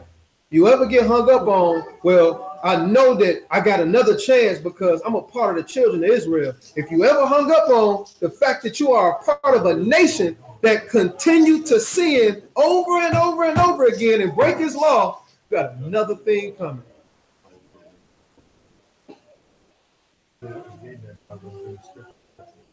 That, I'll say shalom. Questions, comments, concerns? I hate this teaching. I hate you. Go ahead. Brother Theo. I was wondering if you could just read these verses right here. Yes, sir. In Ezekiel 47, 21, 23, because that supports the class, and somebody might be listening and say, oh, I didn't know nothing about these scriptures. You talking about the setup of the house? What verse you said? Ezekiel 47 and what? 47, 22 to 23. I said 22. Oh, okay, cool. I got you. 22 to 23. Or you can start at 21. Ezekiel chapter 47 and verse 21.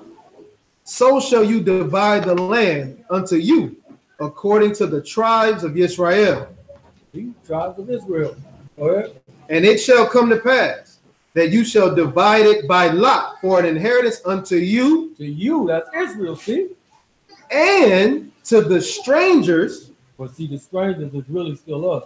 And to the strangers that sojourn among you, which shall beget children among you, and they shall be unto you as born in the country among the children of Israel. They shall have inheritance with you among the tribes of Israel. They shall have what? Inheritance with you. Wow, so they get an inheritance. The stranger, Old Testament, right? Read. And they shall have an inheritance with you among the tribes of Israel. And it shall come to pass that in what tribe the strangers shall join. So the strangers over here, they're going to all want to get into it, right?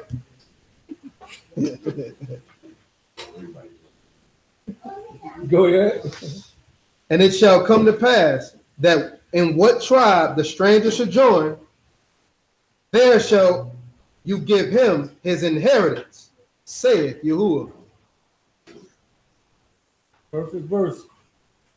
Perfect. Indeed. Go ahead. You can ask my question too, like all Israel and Israel. Get Romans the 9th chapter. All Israel ain't Israel.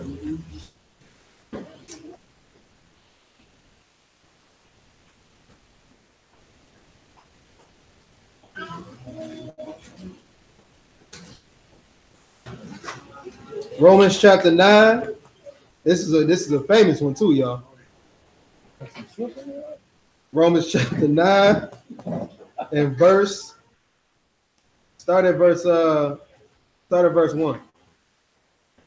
Romans chapter 9 and verse 1. I say the truth in the Mashiach, I lie not. My conscience also bearing me witness in the Ruach HaKodesh, that I have a great heaviness and continual sorrow in my heart. For I could wish that myself were accursed from a Mashiach for my brother and my kinsmen according to the flesh. Anybody realize what he just said? This is Paul saying, for I myself wish, what? For I myself wish that myself were accursed from a Mashiach for my brethren, for my kinsmen according to the flesh. Anybody realize what he's saying right here?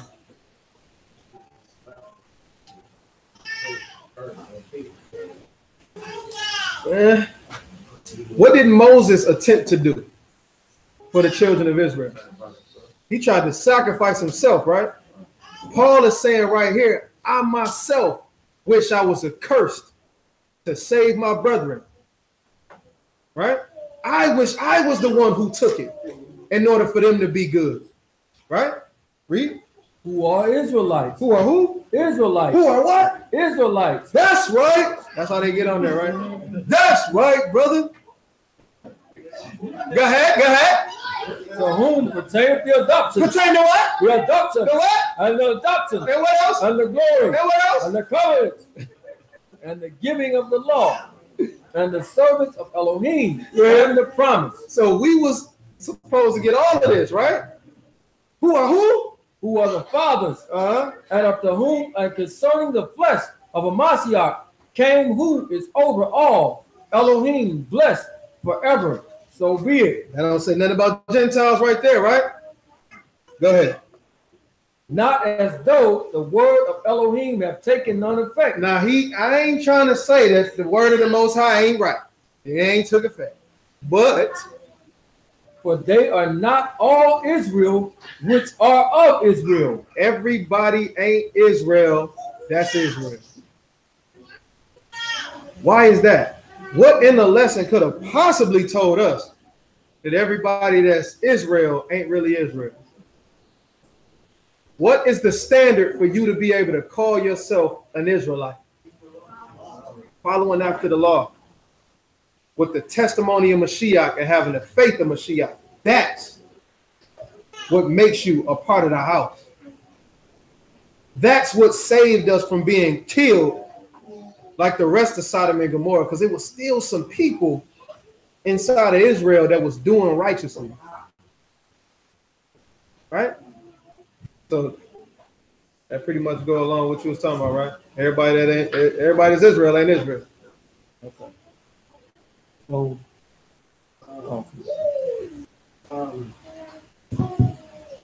I know we were supposed to be a light into the world, but don't cast what's holy into the swine. I always thought that we were supposed to show them God. You saying we should break it down, do the scripture, sit down, and teach them. So are we supposed to actually teach them the scripture, word, break it down to them, or are we just supposed to just lead by example? both? Get Romans the 10th chapter.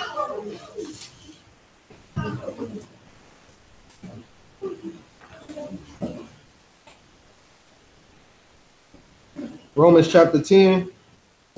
Pick it up at verse 10.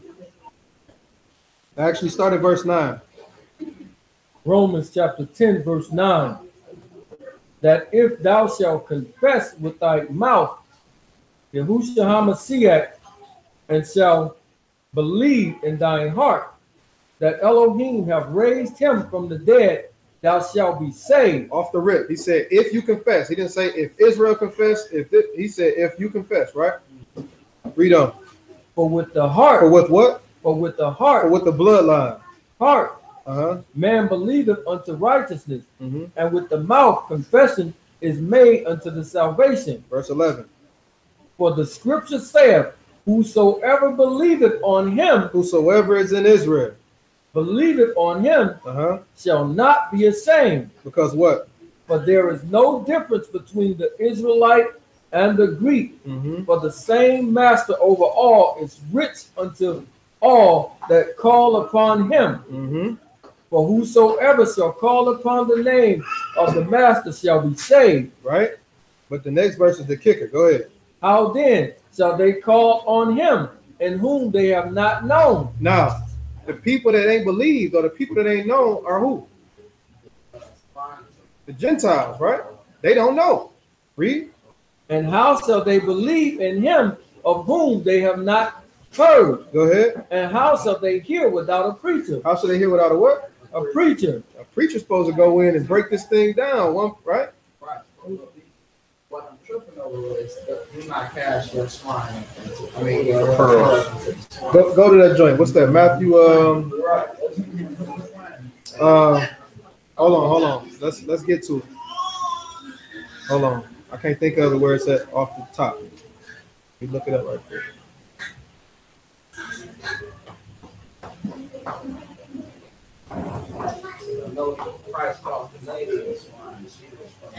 Matthew 7.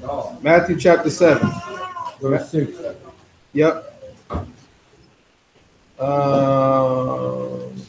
Start at verse, yeah. Start at verse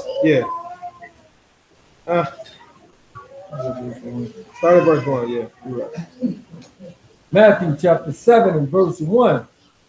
Judge not, that ye be not judged.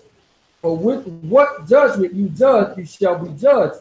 And with what measure ye meet, it shall be measured to you again. Same thing like we was talking about earlier, right? Go ahead. And why beholdest the mote that is in thy brother's eye, but considerest not the beam that is in thine own eye? Or how wilt thou say to thy brother, let me pull out the mote out of thine eye, and behold, a beam is in thine own eye? You hypocrite, first cast out the beam out of thine own eye, and then shalt thou see clearly to cast out the mote out of thy brother's eye. Give not that which is kodesh unto the dogs. Unto who? To the dogs. Unto the who? Dogs. Go ahead. Neither cast ye your pearls before swine, lest they trample them under their feet, and turn again and win you. Now, who is he talking about right here? Unbelief or other nations. The lady at the well, he called her a dog, or should I cast you? So I always assumed that he was talking. That this is just talking about Gentiles in general. Right. Keep reading. Ask, and it shall be given you. Seek, and you shall find. Knock, and it shall be opened unto you. For everyone that asketh receiveth, and he that seeketh findeth, and to him that knocketh it shall be opened. Or what man is there of you, whom if his son asks bread, will he give to him a stone? Or if he asks a fish, will he give him a serpent? If ye then, being evil, know how to give good gifts unto the children, how much more shall your Father which is in Shamayim give good things to them of acts of him? Drop down to verse 26.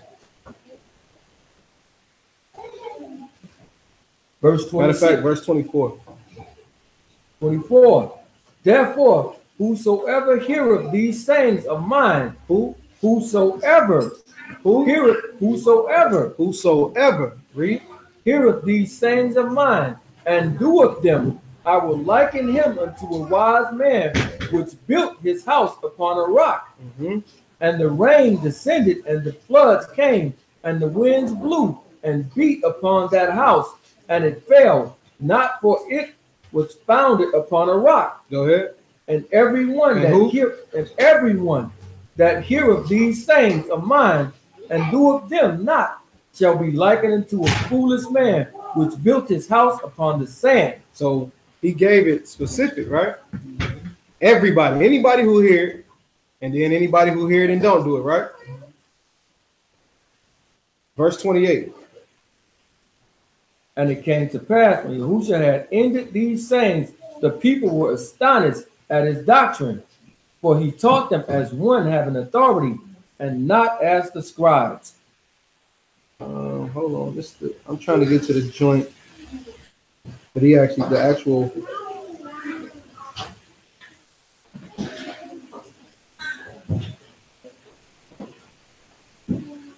All right, Matthew chapter 15. This is what we want. Matthew chapter 15, and we're gonna look at verse 21.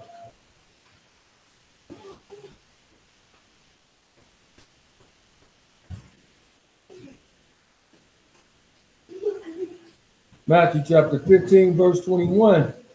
Then Yahushua went thence and departed into the coast of Tyre and Sidon.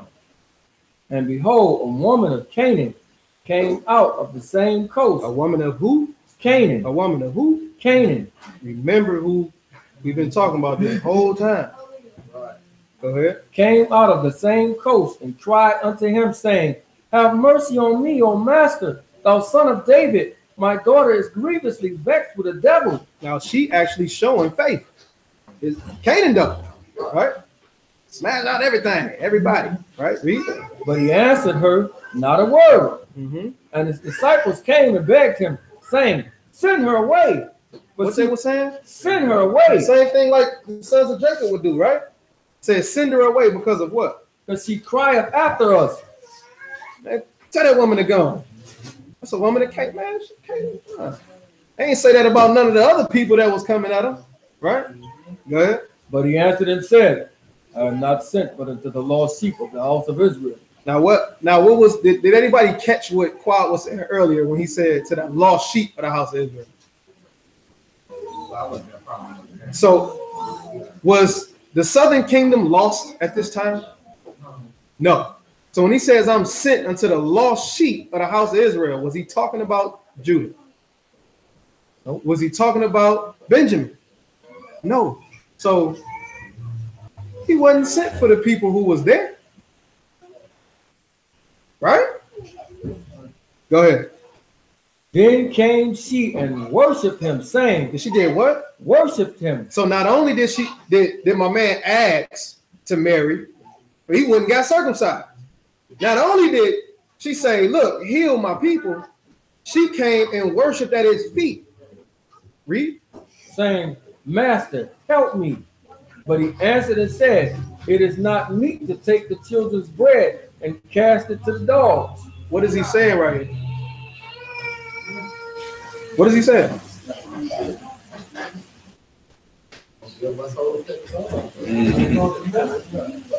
Huh? Indeed. He gave a scenario, like the kids eating at the table, right? Are the kids supposed to take the food and drop it down and give it to the dog? No. Read on. And she said, truth, Master, yet the dogs eat of the crumbs which fall from their master's table. But they do what? Eat from the crumbs which fall from their master's table. He was testing to see if she really had faith. Right? So one time he ain't say nothing to her. The second time he like, look, man, I ain't supposed to be dealing with you. The third time, what happened? Then Yahusha answered and said unto her, O woman, great is thy faith. What is it? Great is thy faith. Go ahead. Be it unto you, even as thou wilt. And her daughter was made whole that very hour. So it's not necessarily that he calling her a dog, so to speak, more so than he giving a scenario. You know what I mean? But because she from Canaan, we ain't supposed to be messing with y'all. Y'all ain't even supposed to be around. Where is you even coming from? They supposed to be smashed out a long time ago, right? Yes, he teaching all the time, showing the way that you're supposed to really deal with people. So he's showing like, I'm gonna see if you really got faith after I say this stuff to you, because the average person would have jetted. It's like my man did. Right. When he said, how do I get into the kingdom? And he like, keep the commandments. He was like, I've been keeping them since I was a child. Exactly. Okay, then sell all your stuff and follow me. The first thing he did was turn around and walk away. Like, he gave up off top. Exactly. So he's showing this woman was really about what she was saying. Why he's showing that she got great faith. Your daughter is healed. So it wasn't even really him calling her a God. It was just pretty much Yeah, it was just an example. So when you're looking at that other that chapter 7, it's the whole scenario in itself. We say don't cast what's holy unto dogs, right? Or cast your pearls to swine. If they ain't worthy of it, I don't give it to them. I say dust it. So, you know what I'm saying? Check it out. Grab Acts chapter 13, verse 1. Yeah. We getting all the famous ones today, baby.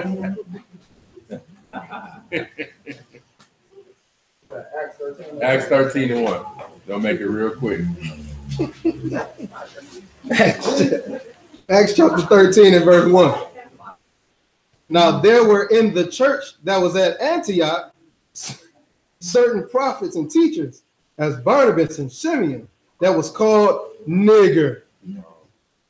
No, Niger. Okay, but which? Okay. which means black. It means black. Okay, so jump down to verse 14. But the point being is they was in the church in Antioch, and then when they was in the church in Antioch, Antioch was where? Greece. Okay. Verse. Oh, So, 19, right? but the fact that they was in Antioch and they was being called black, or they was in Antioch, mean that it was people that wasn't black, right? Okay. Verse 14. Verse 14. But when they departed from Perga, they came to Antioch and Pisidia, and went into the synagogue on the Shabbat and sat down. Okay, so they in the synagogue. Synagogue is Jews there on Shabbat. Go ahead. And after the reading of the law and the prophets, the rulers of the synagogue sent unto them, saying, You men and brethren, if you have any word of exhortation for the people, say on. So speak unto the people, men and brethren. If you got anything for the people, say on. Verse 16. Then Paul stood up and beckoning with his hand said, Men of Israel, Men of Israel. and you that fear Elohim. So it wasn't just Israel there. Men of Israel and you that fear Elohim. So just to further that point, go to verse 42. Verse 42. And when the Israelites were gone out of the synagogue, the Gentiles besought that these words might be preached to them the next Shabbat. Verse 46. Verse 46. Then Paul and Barnabas. Now, in fact, verse 45. Verse 45. But when the Yehudim saw the multitudes that were filled with envy, and they were filled with envy. But when right. You want me to read again? No, go ahead. But when the Yehudim saw the multitudes, matter of fact, 44. 44. And the next Shabbat day came almost the whole city together to hear the word of Elohim. So the whole city of Antioch almost came together, right? Go ahead. And when the Yehudim saw the multitudes, they were filled with envy. So when the Israelites saw these other nations, they gathered together to hear the word from Paul and Barnabas, they was envious. Go ahead. And spake against those things which were spoken by Paul, contradicting and blaspheming. Then Paul and Barnabas waxed bold and said, it was necessary that the word of Elohim should first have been spoken to you. So when the Israelites was upset because of the words that Paul and Barnabas was saying, hold on, son, that they was that and the Israelites got envious and they started speaking against what Paul and Barnabas said. And to say Paul and Barnabas got bold, like, look, it was necessary that we first laid this out to y'all. But go ahead. But seeing you put it from you. But seeing you casting it off, you know what I'm saying? Go ahead. And judge yourselves unworthily of everlasting life, lo, we turn to the Gentiles. Because if you read that part between 16 and 42, what we read, he was basically telling them about Hamashiach, how he died and was raised from the dead. That's what granted us eternal life. So since you pushing it away, it was necessary that we first come and talk to y'all about it. But since y'all pushing it away and don't want everlasting life, then we turn it into these Gentiles. Go ahead. For so have the master commanded us, saying, I have set you to be a light of the Gentiles, that you should be for salvation unto the ends of the earth. Keep going. And when the Gentiles heard this, they were glad and esteemed the word of Yahuwah. And as many as were ordained to eternal life believed. And the word of the master was published throughout all the region. But the Yehudim stirred up the devout and honorable women and the chief men of the city, and raised persecution against Paul and Barnabas, and expelled them out of their coasts. But they shook off the dust of their feet against them, and came unto Iconium. 14:1. And it came to pass in Iconium that they went both together in the synagogues of the Yehudim. So spake that a great multitude, both of the Yehudim, also of the Greeks, believed. But the unbelieving Yehudim. That's good. Oh. But so when they went into that other spot, into the synagogue, it say a great multitude of believing Israelites and Greeks who believe came. You know what I mean? So they was giving them the word, flat out giving them the word, not just to the Israelites, but plus too, they was trying to cast it off, like, yo, because they was, but it say why? They was envious. Right. Yeah, exactly. But through his whole lesson, he was talking about this judgment things, right? Because a lot of the brothers throw judgment on people all the time, condemn people all the time. You going to hell, the lake of fire, and all this stuff, right? Right. But he keeps saying, don't judge, right? So do we got an example of somebody judging somebody and not knowing it's coming back on them? What you got? I got David. Absolutely, go there.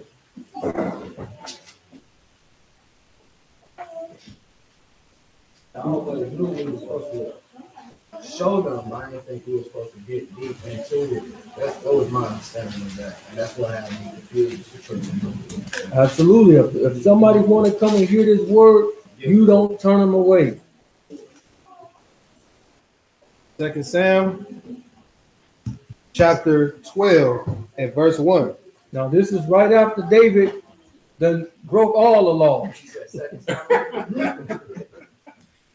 Mm-hmm. 2 Samuel chapter 12.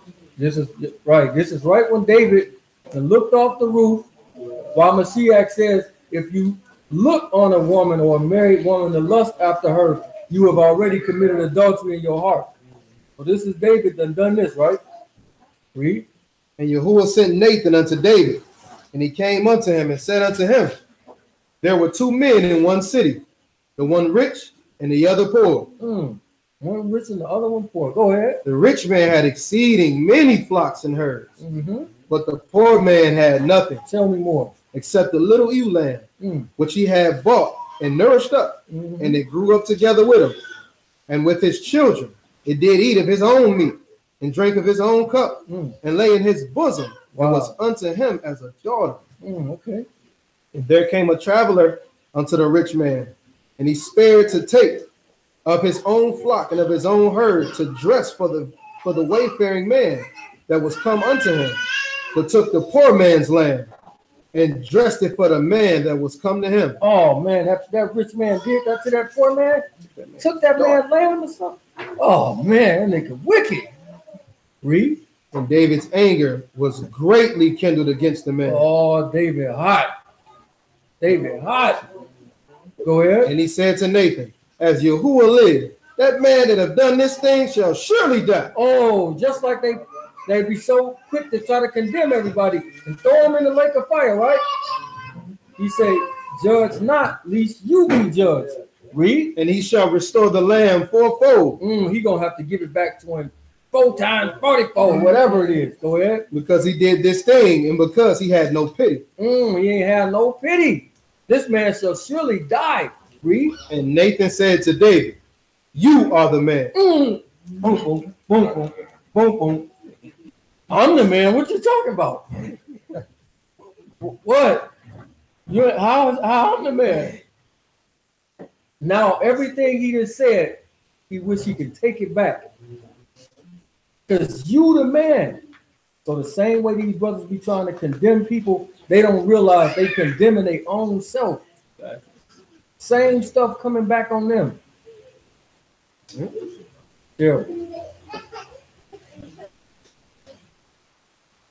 Any more questions? One question in the chat. I see Corey Wright says, if you kill someone defending your family, is that against the law? Short answer, no. It's not against the law. But if you kill somebody that has already, like, if it's not in the act, let's just say they killed your family member and then you waited a month, you caught them slipping, you knocked them down, that's wrong. Absolutely. You just committed murder. But meditated. If they trying to come at you or come at your family member and you defend them and kill them, you're justified. So it is not thou shalt not kill, it is thou shalt not murder. Murder is a completely different thing. Like you're saying, if somebody hurts your family and you go after them and you kill them, like that's murder. Right. You know what I mean? But if somebody is trying to harm your family and you catch them. So if the man that stole your TV, right, and he got out the door with it, and he's got away, and you chase him down, and you kill him, your family wasn't in danger no more. You know what I'm saying? Well, that's it.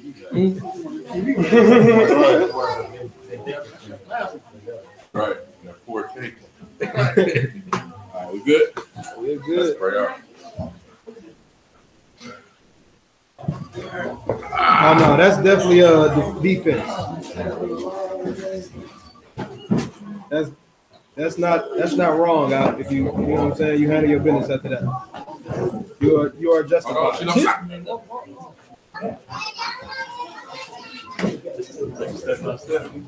It's not money.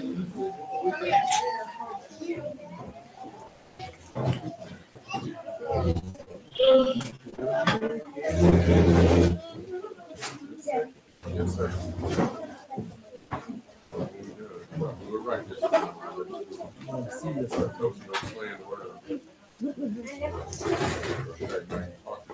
You too. Look at. Boy, want that thing. Right. Boys want that thing. The disease of faith ran into the hearts of the children. Father, Yah, we give thanks for the word that went forth today. We pray and ask, Father, that you would allow your word to take root in our hearts, Father, so that it would grow into something mighty, Father, that we would be able to speak a word of life into your people, Father, that we would be that light, Father, that your word describes, that we would be a light unto the world, Father, that we would awaken the eyes of not only your people, but anyone who would desire to learn more about you, Father. We pray and ask, Father, that you would just continue to order our steps, Father. Help us to be diligent in our studies and our understanding, Father. Continue to impart wisdom upon each and every one of us. Allow your Ruach, Father, to take hold of us, Father, and lead us and guide us, Father, into all righteousness, creating us a new heart, Father, a new desire, Father, to seek after your word, to seek your face, Father.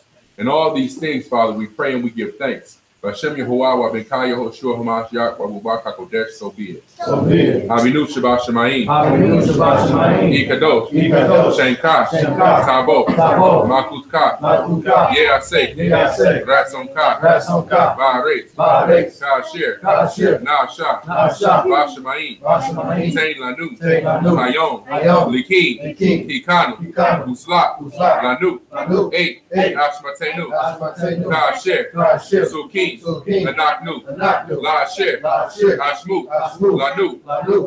Wa'al. Wa'al. Tabinu. Tabinu. Lede. Lede. Masah. Masah. Ki. Ki. In. Hatsulanu. Hatsulanu. Min. Min. Kara. Kara. Ki. Ki. Laka. Laka. Ramam Laka. Amam Laka. Wahagi Bora. Wahagi Bora. Wahati Fare. Wahati Fare. Lome. Lome. Ulamin. Ulamin. So be. So be it. Yeah. Hey, Elder Mark, you got an old oldie but goodie for us to rock out to? Hey, get down. Stop. Sit down. Get down. See, yeah, it's you. Stop. You teaching next week, Sheila? You teaching? When I get Oh, this one of them oldie but goodies. Every praise is to our Yah. Every word of worship in one accord. Every praise is to our Yah. Hallelujah. Every praise is to our Yah. Every word of worship in one accord. Every praise is to our Yah. Hallelujah. Every praise is to our Yah. Every word of worship in one accord. Every praise is to our Yah. Hallelujah. Yah, say Yah. Yah, healer. Yah, deliverer. Yes, he is. Yes, he is. Yah, Savior.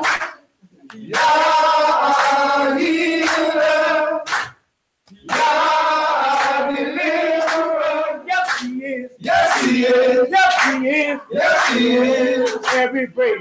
Every praise is to our God. Every word of worship in one accord. Every praise is to our God. Every praise is to our God. Every word of worship in one accord. Every praise is to our God. Hallelujah. Hallelujah.